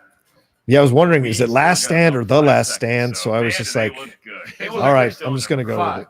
I'm just going to go with it. 3, 2, 1. Pens down. We start with John Rocha. The Last Stand? Yes, and Dan. How appropriate for this game. The Last Stand. Yeah. There it is. There it All is. right. Question 2. Your next question is in the category of horror/thriller. And if Makuga was still here, he just ran outside screaming. For a point. Your question, John and Dan. Who received an Oscar nomination for his performance as a killer named George Harvey in the fantasy thriller The Lovely Bones? Right, Stanley Tucci. Took me a while to get there. I was just like, who else is in the movie? Mark Wahlberg, Saoirse Ronan. That's right, Stanley Tucci. So Steakhouse tonight. It's possible. Chris says, Rocha, if this was digital, no, because I've never lost a live match. You know, I don't count the free for alls. I'd never lost a live match, so I just wasn't ready. See I me believe pacing. the Tooch is loose. Stanley Tucci? I should have. John Rocha. House of Tucci, Stanley Tucci. All right, 2-2. I should have 2-2. just stayed there. All right, next question. Believed in myself a little bit Movie more, release and then let dates. myself get into the rhythm of the game. Why don't you pick all his favorite categories? Why don't you? Yes, I think Scott Mance is actually in the house. I hear him. Scott Mance is in the house. This is the first time I heard Mance. Wow, Scott Mance is here for this match. Scott Mance I is couldn't in believe the it that house. Mance was here. Wow. Spectacular, bringing out all the legends. Here we go. Wait a minute, who let him in the house? Here we go. Here we go. What year saw the release of The Dead Don't Die? I don't even know what The Dead Don't Rambo Die is. Last Blood and Avengers Endgame. So right here, I'm like, wait, is quiet, Avengers man. Endgame? This is the first time that Scott Did it come out the same year as Infinity War? So the whole time, like instead of focusing on Rambo Last Blood, which was the clue for me, I went with Tony Jones at the Philadelphia 5, Spectrum. 4, and I just did not 2, focus correctly. 1. Pens down, please. And we start with John Rocha. 2018? It's incorrect. Ah. Dan. 2019. Dan goes up by 1. See, that's where I was like, Mance bites Rocha again. Mance bites Rocha again. All right, so Rocha tries to rebound.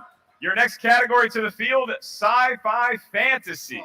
Here's the question. I mean, these were all DJ Caruso so directed tough Alex categories. Pettifer and Timothy Olyphant Oh. in this See, I think 2011 PJ film about an programmed alien these race questions called the Guard specifically because he who come knows from the I love planet Rambo Last Orient. Blood. And you know, the joke around with me I'm was happy I am to. number It just 4. sounds Remember like I just Jake and all wrote them some did fan that. So oh right, there's the Jarmusch movie, Smithy. That's right. I forgot about 5, that. Dead Don't Die. 4, So yeah. 3. Repeat. First one for Rocha. Yeah, I needed to kind of get there Rocha, because I the think I category wrote something sci-fi else down. fantasy, The question for a point. DJ Caruso directed I think I wrote Alex The Fourth Pettifer and Kind. Timothy I just Olyphant in couldn't. this I was so 2011 film my about mind an was alien so race messed called up, the man. Guard who came from the planet Should have just Orient. stayed. So Rocha uses 1 JTE there. Not to be confused with the planet Vulcan from Back to the Future. And here's the countdown now in 5, 4, 3, 2, 1. Pens down, please. And we start with Dan Murrell. Is it I am number 4? It is. And John Rocha? The bane of my existence. I am number 4. Yes, it is. All right. What am I doing still wearing the lanyard? they Like, go what is that all about? Like, back that and should forth. tell you how 1 point separates. I was a little bit off. 4-3. What's the next category? Dan's home movies? I just want to know. Question 5. Crime. Great reaction. Crime films. Which Martin Scorsese film features the line, "Nowadays, young people, they don't know who Jimmy Hoffa was. They don't have a clue." Yeah. I have a feeling. As soon as he said Dan Hoffa, Murrell I and was like, John oh, I know Rocha what that have is. both said that sentence to a young child at some point in their life. Yeah. It's good stuff. And Ellis. Well, if the ignorance fits. 5, 4, 3, 2, 1. Pens down, please. And now we start with John Rocha. That is the great de-aging of the Irishman? Yes. All right. And Dan Murrell. The Irishman. So Dan Murrell still keeps 1, but this is back and forth. 5, 5, 4, 5, 4. This is what we love to see. Your next category is also the moniker of this very season, war movie. Oh God. And the question: what 2001 war film features supporting performances from Eric Bana, Orlando Bloom, Tom Hardy, and Ewan McGregor? Eric Bana, Orlando Bloom. I think Bana, I got confused, which is why I missed this. Because Eric Bana, I didn't remember was in Black Hawk Down. I thought he was in The Thin Red Line, which is what I wrote. 1. We start with Dan Murrell. Black Hawk Down? Yes, sir. John Rocha. Don't have it. John Rocha did not get that one. So I Dan thought he had it. Murrell Yeah. goes up by 2 here. What a mistake that was. 6-4. Yep. 6-4. All right. Yeah. Here's the next question. Question 7. Yeah, you see me starting to slowly Dramas. spin out. Which actor appeared in these 3 films? The Last Detail, The Bucket List, and Something's Gotta Give. Oh yeah, that's totally Jack Nicholson. I mean, the bucket list and Something's Got to Give is your giveaway, but really, if you know 1970s movies, The Last Detail is your entry point for sure. 5 rounds. 5, 4, 3, 2, 1. Pens down, please, and we start with John Rocha. Jack Nicholson? Yes, sir. And Dan. I'm offended by your invocation of the bucket list, Jack Nicholson. All right, so Dan Murrell That's so far great. has not missed. It is now, at the moment, 7 points for Dan. And now 5 for Rocha. We go to your 5 final for Rocha. question. So it could be a perfect round for Dan Murrell. Category is the 1990s. This question is sponsored by our pals at Carbon Health. Carbon And here Health. it is. What 1998 comedic drama about a doctor from director Tom Shadyac has the tagline, "Laughter is contagious"? So I was like, literally, it was in my head. I'm like, is it Dr. Doolittle? Is it, what is this? So, and then at the end, I was like, oh, yeah, Patch Adams. Maybe it's Patch Adams. I don't 5, know. 4, 3, 2, 1. Pens down. Dan? Laughter was not contagious in the theater I was in. Patch Adams. That is correct. Perfect round for Dan and for John. Listen, a red nose can get you far in Patch Adams. Patch Adams. All right. So Dan does get a perfect round. So at the moment, it is now 8-6. 8-6. So now Dan Murrell will have a perfect bonus question just for him. And Christian will be asking it as you're ready. Dan, you don't have to write this down. You can just give us the answer when you're ready, sir. There you go, Dan. What 1950s romantic drama, which depicts the bombing of Pearl Harbor, won the Best Picture Oscar? Yeah. From Here to Eternity. I knew it immediately. From Here to Eternity. One more point for Dan Murrell. Of course, he's going to Dan win an Murrell right Oscar now film. holds a 3-point lead over the Outlaw. So at this point, I'm like, 9-6. oh, man, Going I'm in into some round trouble number here. 2, it's the wheel round. It I is don't the know what's wheel gonna round. happen Here in the wheel comes that rounds. wheel. Each competitor gets a spin, and once they do, 4 questions will emerge in He that is just particular talking round there. of Schmoedown Know Because How. we're just having fun, 2 man. points. No penalty for missing a question. However, stealing, tomfoolery, thievery, it's all available in round number 2. So, Dangerous Dan Murrell, you have the option. Would you like to spin that wheel first or defer to your opponent? Now remember, neither one of them knows what the slices were going into. That's this. right. They did not study for it. They did not pick the slices. This is old school. They These are just seeing random the wheel. slices. They are just seeing the wheel for the first time right now. I think we're both stymied. I'm going to let John go first. Quickly, do you validate parking? Because I'm going to be out of here really quick. All right. All right, give it a good spin, Rocha. It might be your Remember I last said one. that. So this is old school, and this is what they wanted to do. There's the spin by the Outlaw, It's a tough wheel. and it's like 80s. Oh, I'll 80s. take He's that. sticking with Yeah, it. He's yeah. sticking with it right away. Saved myself on 4 that. questions. I was for alive. I Rodriguez. watched movies. I think I might be okay. All right, We'll see. here we go. No, because Chris right. is asking, would a manager have John, calmed me first down? question. No, not at all. I mean, Tom How many Tom times talked to did me as Christopher much as Reeve possible play Superman before in I the walked out of there. 1980s? You're a terrible man. Did anybody ever tell you that? I've told him many times. Yeah, I was like, when was Superman 5, 2? 4. Was that the 70s? I'm going to say twice. I don't know. 3 times? I don't know. Correct. Oh, so 2 points. I was so lucky. So And lucky. it was worth the incredible sibilance on the microphone to get that correct answer. Question So 2, John. 2, 3, and 4. John, who starred in the 80s films Repo Man, Wisdom, and Maximum Overdrive? Emilio Estevez. That wasn't points. even an issue. That wasn't even for me. All right. Well, he made So fun of easy. himself. Robert Benton directed this Oscar-winning 1984 film about a I Depression-era almost Texas went to widow multiple choice on trying to this, but save her because I was cotton farm, down featuring Ed Harris to Dan and by Danny 3 Glover. points, I was like, oh, I need to make up some time. That was my fault. It's a 5-round match. I should have just went to multiple choice and taken the 1 point. Sure, 1 point over the loss of 2 5. points. 4. Places of the Heart. That's incorrect. And Dan So thought I said Dan- places in there. He thought I was right. Robert Benton directed this Oscar-winning 1984 So he film questioned about himself. a Depression-era Texas widow trying to save her cotton farm, And he wasn't sure. featuring Ed Harris and Danny Glover. He thought I said the right thing.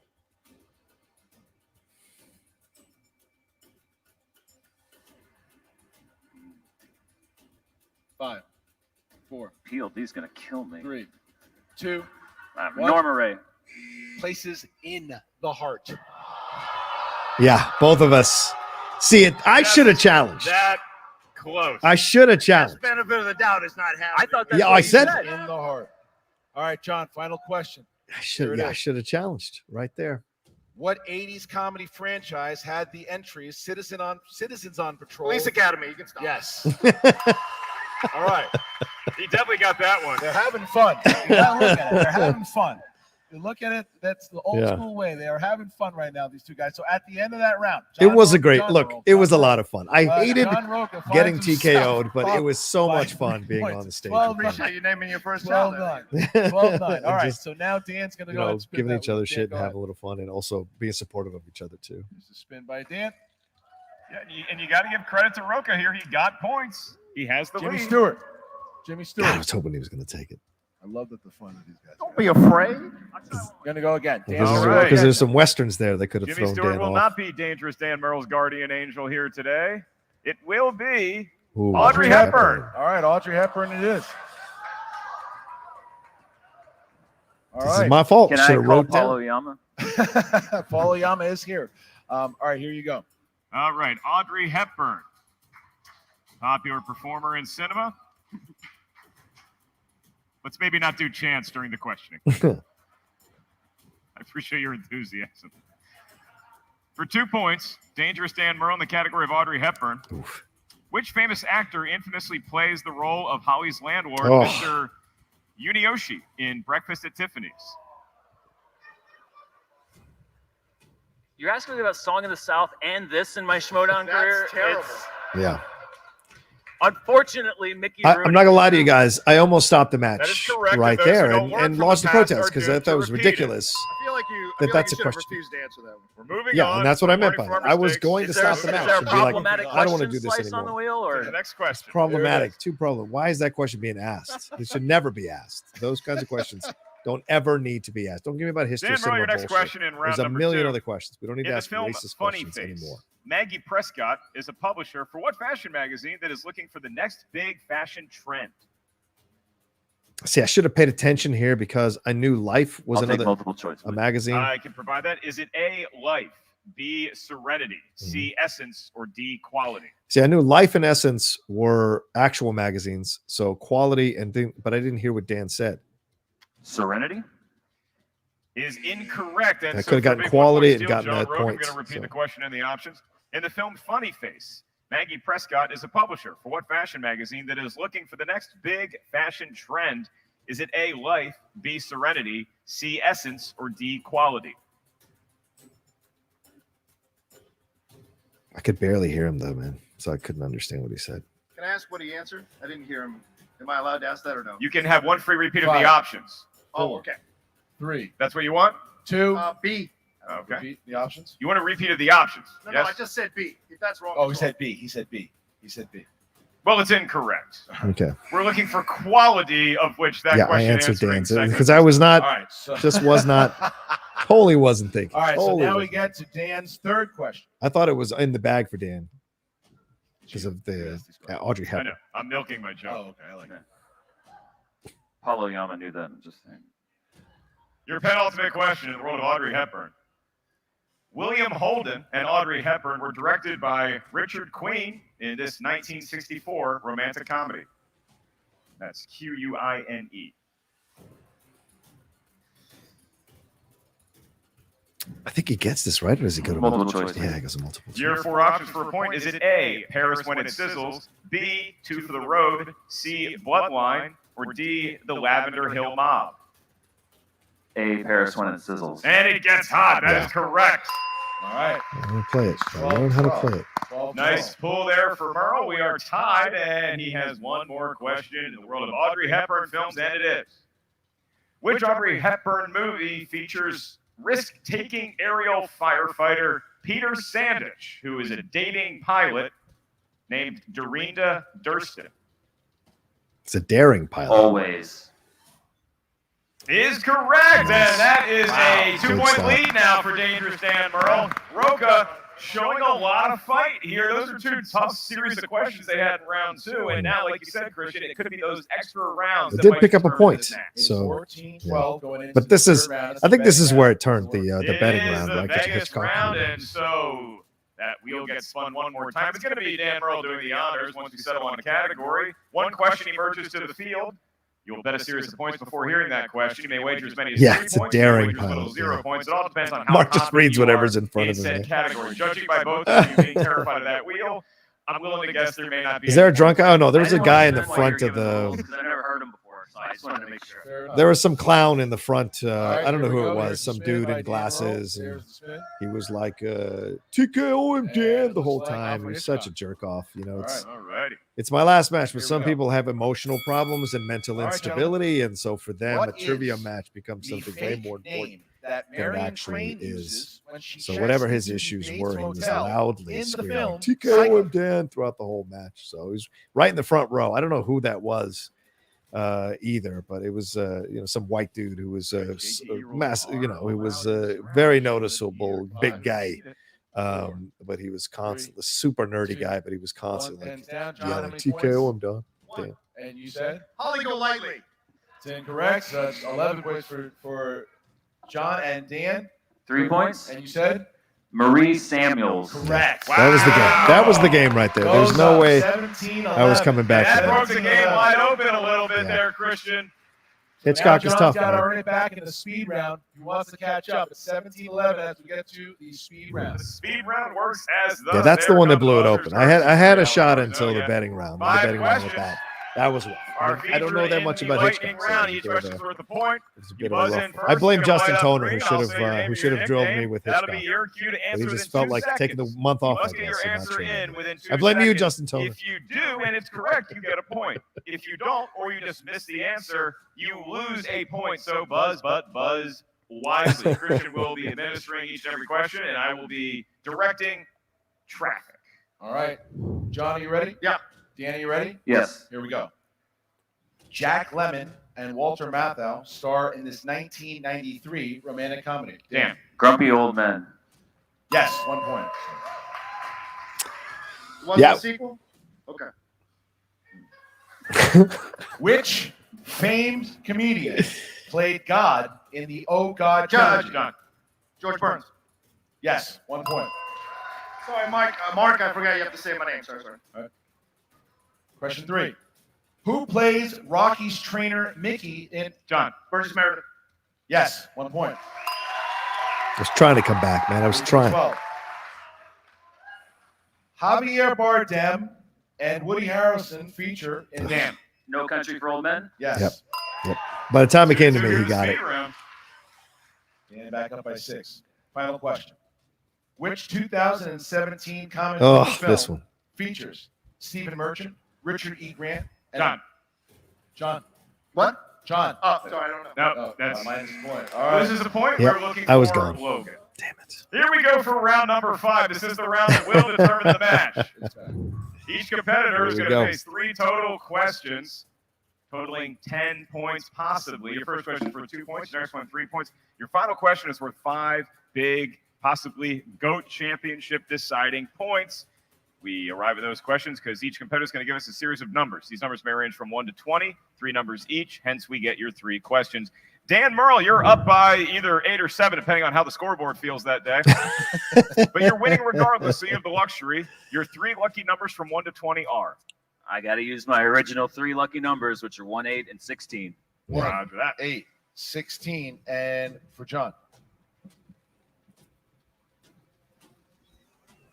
How far up does it go?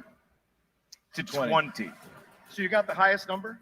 No, you can go 19 or 20 above me. Oh, okay. 4, 10, and 20 then. 4, 10, and 20 for the Outlaw. All right. All right. Wait, can I say something real quick before we do this final championship round? You have the mic, sir. Thanks for doing this, brother. All right. Right. All right. So we are going to begin. Ah. John Rocha is going to try to avoid the TKO. All right. John, you start with category 4. Category 4. It's the 1980s. All right. Might have a shot here. All right. The 1980s. All right, John. It's 1990s. Oh, excuse me. 1990s. Yeah, there was so much. What was going on? So it begins. 1990s. I apologize. I'll relax. We feel like you had enough of the 80s in round 2. Yeah. All right, here you go, John. The 1990s. Who starred in the 90s action films Nowhere to Run, Universal Soldier, and Sudden Death? He's my friend Jean-Claude Van Damme. Jean-Claude Van Damme. Yes, sir. You want 2 some points. cookies with your milk? All right. You got to love a Van Damme question in an old school Schmoedown match. John's looking to get to 17 now. And the category here, Mark, he chose category 10. Category 10, Christian, he is going to be fielding a query in the world of romantic comedies. Rom-coms for John Rocha on the... Here we go. All right, 3 points. John, rom-coms. Which actress plays Lainey Boggs, a dorky, solitary, unpopular art student in the 1999 film She's All That? Rachel Lee Cook. 3 points. Yeah. All right. He's put himself in position, Christian, not just to avoid a TKO, but put some pressure on Dangerous Dan Murrell because he only trails by 2. Now he has his 5-pointer. If he hits it, he's all of a sudden up 3 points in the final round. Damn it. It was nice of people to cheer for me. Okay. In this moment. So here we go. Yeah. John chose category 20 in order to avoid it and send it back to Dan. Category 20. Category 20, Christian, and that is going to correspond to, for John Rocha's final 5-pointer in a mythologically great career, action adventure. All right, here you go. John. All right. John, what Bruce Lee movie was completed 5 years after his death using a combination of unused footage, stunt doubles, and actual footage from Lee's funeral? Oh. Outlaw on his knees. Oh man. I mean, Game of Death came to me. It really did. It came to me and I was like, is that right? I don't know if that's right. 3. Can you repeat, please? And I was like, all right, let's just use all the What repeats. Bruce Lee movie But I should have just was answered. completed I should have 5 years just after answered. his But, you know, death that's the game, using a ladies and gentlemen. combination of You can unused outthink footage, yourself stunt doubles, in a and situation actual here, footage so. from Lee's funeral. I believe John Rocha has 1. One left, John. You have 1 left. Couldn't find it. By the way, how big am I? Jesus Christ. I gotta lose some weight, man. I can't believe Fine. I'm telling you, this, 4, I don't feel like I look like 3, this, yet I know I look 2. like this. I'm looking at myself on the Repeat, please. camera. Last one. Ugh. John, what Bruce Lee movie was completed 5 years after his death using a combination of unused footage, stunt doubles, and actual footage from Lee's funeral? Christian, this is the final 15 seconds of a career for the ages.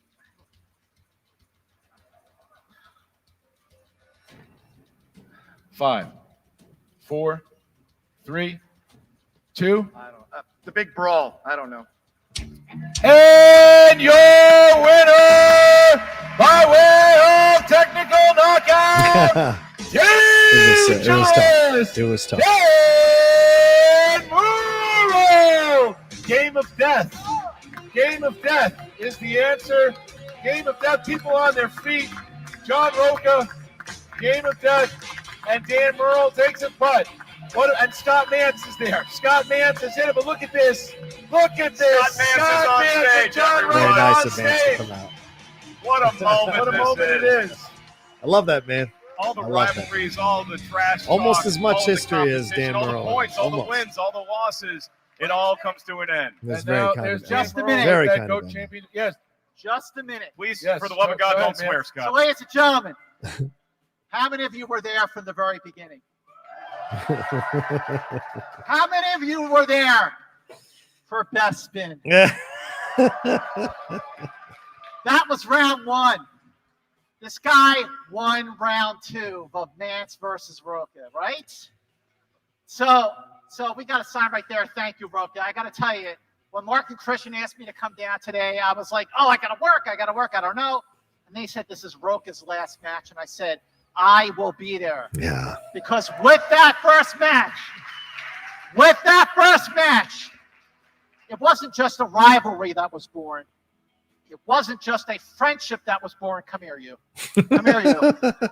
It was, and it is, a brotherhood. Yeah, A brotherhood. absolutely. Give it up for John Rocha, ladies and gentlemen. And Scott Mance, ladies and It's very gentlemen. kind of Vance. Give it up for Mark Ellis and Christian Harloff for creating the Schmoedown. They are the reason we are here. Thank you, Scott. God bless. Scott Mance. All right. We're gonna A politician get to the end. I want to man, get is to the Jen best. Sturger, who is with John Rocha and Dan Murrell right now. Jen, please, I know very emotional right now with both John and Dan. Please take it away. I feel like I'm announcing a graduation I now. know. Thanks, Christian.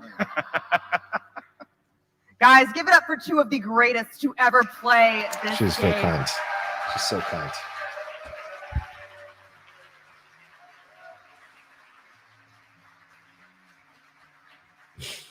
She's getting emotional, man. It got me. She got me. You know, there's this thing in pro wrestling when a guy has his last match, they take off their boots and they leave them in the ring.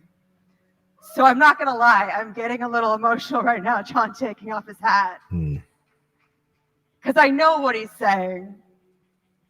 John, you hands down have been one of the most passionate players I have ever witnessed play this game.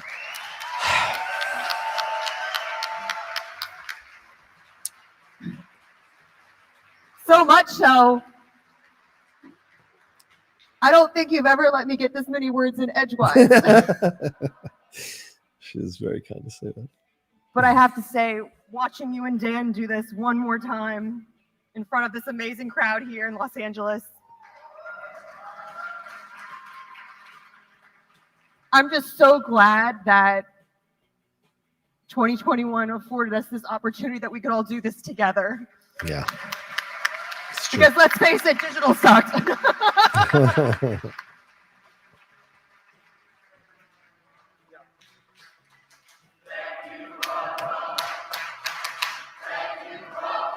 That one got me. That's where I broke. I was doing all right till those chants started. Then I was like, I don't know what to say. Oh, it was incredible. Ugh. They had Christian and Mark standing, and I lost all my words. I just said what was coming to my heart. I just bowed down to Christian and Mark. As a thank you. I swear to God, it wasn't. I was like, I'm good, I'm leaving, I'm done. I'm gonna. Dan lost $20 because we bet he would cry. I wanna. You guys thank me, but I thank you. You guys, you're all the backbone of the game that I've come to love so much, and I've given so much of myself to.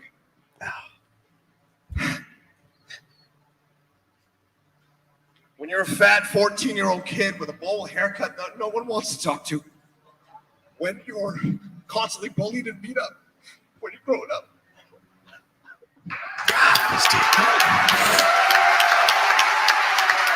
Oh, kind of kidding.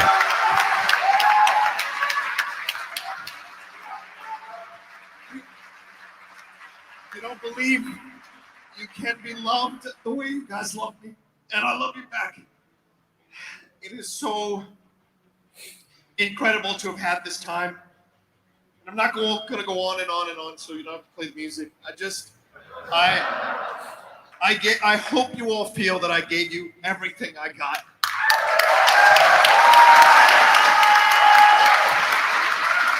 And proof positive, I had Game of Death in my head and I went the wrong direction, so it could have gone in a number of ways. And so I could have stayed in this thing. My heart, my mind, my brain. But 7 seasons is enough. Thank you, Kate. And it's time to take off the boots. I mean, I was going to do the boots. Now it's going to look like I copied Jen, so I'm not going to do that. But I am taking Thank you, Kate. the hat off. I'm taking the boots off. But you better damn well believe it doesn't mean I'm done being the outlaw. That's for sure. I will never, ever be able to thank you all enough for helping me create this thing. I am the outlaw. You are the outlaw. We are the outlaw together. That's the connection. That's the family. That's the connection. And I can't build this without playing incredible people like Dan Murrell and Scott Mance, riding side by side with this man, riding side by side with Nost, all the great rivalries, Bibiani, corruption. Let's face it, you're rivals with literally everyone in the league, John. And the Patriots. Crazy to think that my brother JT became my partner this year, and I had a great time playing with him. You never know, you stick around long enough. But listen, thank you for everything. It's time for me to go. It's time to create space for these incredible new players who who I hope you all saw tonight are giving you incredible matches, incredible new memories. true. I've given you what I can give you now, and it's time for me to head on down the road. And I want to thank. I love you all. But John, before you go, before we do the swan song, Dan actually I think has. We have some of those great players coming up, so I'll keep it short. But no, can I say one thing before you do that? Yeah, of course you can. I also want to thank. I could never stop you before, John. I know. This just reminds me of after Corrupts. Here I am crying, and he was all stoic. I love it. I do want to say one big thank you to these gentlemen for giving me my shot. Without them, there's no way Reborn. And to my faction mates last year and this year, thank you. And most of all, over the last 3 years, the Lady Outlaw. Baby, I don't know where you're at, baby, but I love you and thank you for putting up with all this madness. And you mean the world to me. So I just want to say that. She deserves it. I mean, I did not. Lindley said she was completely I want blown to away thank by Christian and Mark for putting this on. I want to thank John for letting me do this. This has been a privilege. And this to play for this belt, you know, I love playing for a belt that's spectacular. And this is a piece of history. The first phase of the Schmoedown, to have this back on my shoulder, it feels incredible. But this belt does not represent what happened here today. This belt represents the first phase of the movie trivia Schmoedown. And I was happy to play in that first phase, to face off against John and Riley and all those amazing opponents. It was a successful time for me, but I wasn't the only one that had success. And there is somebody who didn't just play at the same time when the Schmoedown was starting. There was somebody who set the mold for a Schmoedown player, who set the mold for personality in this league, who set the mold for studying. There is one person who I remember hearing first before anybody else that they were cracking the books, who heightened their game, who got better, and it's not me. There's one person today who deserves to stand right here in the middle of the stage. I didn't know who he was talking and hold this belt high. About Riley. And take this belt home. And that's this man right here, John Rocha. That's a legitimate reaction. I had no idea he was going to give me the belt. And I was like, dude, and I almost said to him, dude, I want to win this. Don't give this to me. Don't give this to me. You know, I like to earn stuff. But I also appreciated the gesture, and I wanted to appreciate the gesture. And it really moved me. And I saw someone in the comments for this match on the YouTube channel, some bitter guy who was like, you never won the belt. You know the truth. You may just, it would be in Dan's house. And I'm like, yeah, I never said I won the belt. I never said I hit it. I took it as a gesture. And someday someone's going to love your bitter ass enough to give you something. And you're going to appreciate that moment. You're going to appreciate that moment. And I was very fortunate to appreciate that moment with Dan. So there you go. How emotional it was. So that's it. All right. I think that's it. And then you see me just walking out. I don't know if they show me walking out. I think they do as my goodbye here. Because I was like, I'm not going off the stage. I'm going through the crowd. He's going to exit the way he came in. Yeah. He's going out Through the crowd, man. I just like Mad Max, man. At the end of Fury Road, I go back into the crowd. I was a fan that came out and became a champion, a four-time champion, and now I go back into the crowd to become a fan of the game. And, you know, just like Punk walking through the crowd, that's how I do it, man.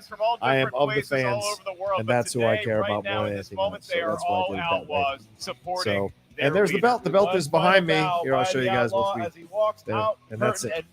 All right. Spectacular has been just that. Spectacular. But we are not. But yeah, what a fantastic night. What an incredible sequence of events, and so many wonderful people being a part of it and having all those people take the time to come hang out with me. So I've officially seen it. What a fantastic opening video that Gold Leader did. What a great reaction from the crowd, and what an overwhelming and humbling experience certainly it was to be a part of it. And yeah, I'm out. I'm done. And, you know, retired.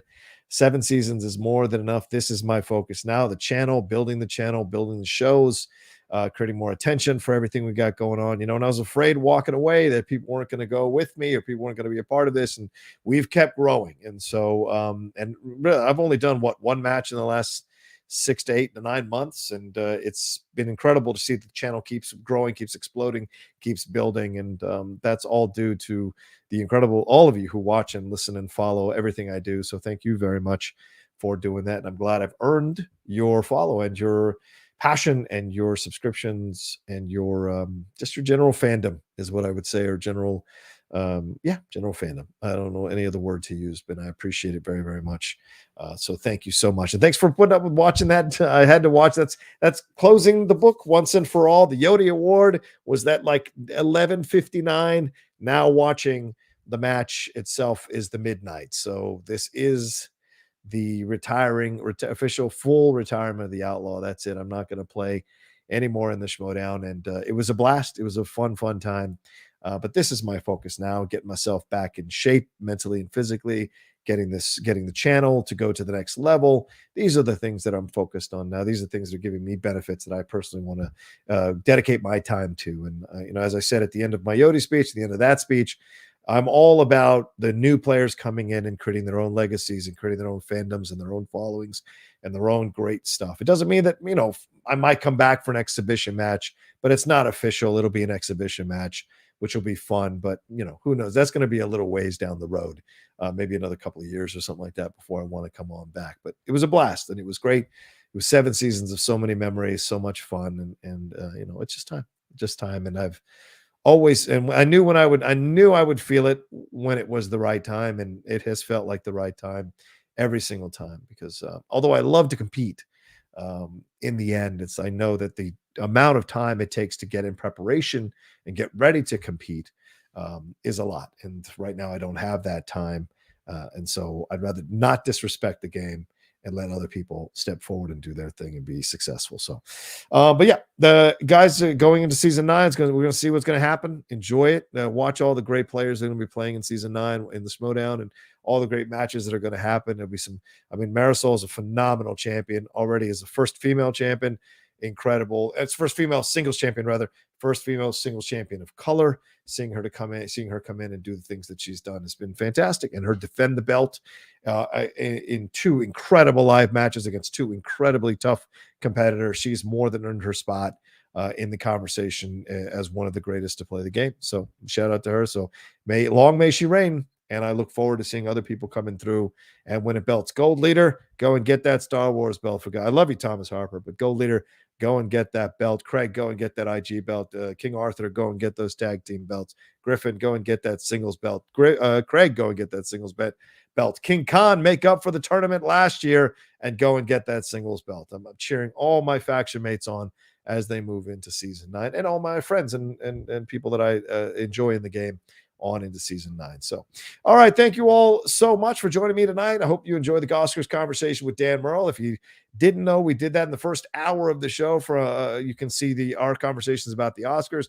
Join us tomorrow, 8 a.m. PT, for the Hollywood Critics Association Book of Boba Fett after show. It's happening there on the Hollywood Critics Association, the HCA YouTube page. Me, Dan, Maggie Lovett, Laura Iskrill talking about that finale. It's going to be crazy. I'm going to get up early and watch it. And we'll see how I feel about it after it's over. And then, of course, the Geek Buddies will be doing their live spoiler review sometime later on this week. Our Geek Buddies show will be on Thursday. I think I'm taking pretty much the day off tomorrow. I've been really busy over the last few weeks. I haven't taken a day off. And tomorrow I'm going to take pretty much a day off and not do anything. Unless something big breaks, I'm going to try to take the day off and relax. So I love you all so much. And thank you very, very much for being a part of the Outlaw Nation and being part of the Outlaw in the Schmoedown. And I hope I create more memories for you here on the channel and appearing on other shows. I got a lot of things going on, so hopefully you'll be seeing a lot more from me coming down the road for sure. All right. Y'all are amazing. I love you madly. I'll talk to you next time. And remember what I say to end every show. I'm going to say it again like I do at the end of every Outlaw Nation show. Whatever you need to do to get through the next second, next minute, next hour, next day, next week, next month, next year, I want you to do that. As I said in that speech, when you're a bowl hair or you're a 14-year-old overweight kid with bowl haircut, no one wants to talk to you. The cool kids want to beat you up all the time. They chase you out of soccer practice. They beat you up in front of people in the school, in the lobby of the school, because you can't fight, because you're just afraid to fight.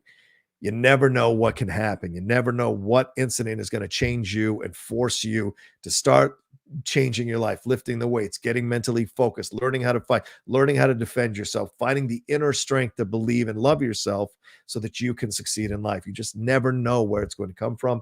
And it may seem like all is lost. It may seem like you can't do it, but if you just hold on, you just never know. My life is a series of bouncing back from disappointments, from failures, as are so many people. And I encourage anybody who's feeling down or maybe not feeling that strength or feeling that belief to just keep hanging on. The corner, turning that corner that you're going to turn is coming. You just got to keep hanging on and do what you can. Even if it's one pinky toe in front of the other, just whatever you can do to keep hanging on and keep going, keep moving forward. You never know what can happen for you. Trust me. So many people have achieved so much in life coming out of the deepest depths of pain and sadness and loss to find a way to walk in the light. So just saying that to you all. I love you madly. Okay. I believe in you. I support you. And I want you around as we build the Outlaw Nation more and more step by step every day. All right. And don't forget to hang out with us. If you're not in the part of the Patreon, patreon.com right there /John Rocha. Go and subscribe and see the multiple tiers. We hang out twice a week on the Discord and on Zoom and having fun hanging out with each other. So please be a part of that. If you want to hang out and do some watch-alongs, the Discord is hopping. They're always hanging out with each other and talking about life and love and all of those things that go on in the world. So be a part of that if you want to be part of a positive, non-toxic, supportive community. That's us here in the Outlaw Nation. All right. I love you madly, as I said, and I'll talk to you next time with another brand new live episode here of the Outlaw Nation. Thanks to Sean Barreto for helping me tonight. Appreciate it, Sean. And thanks to all of you again. Peace.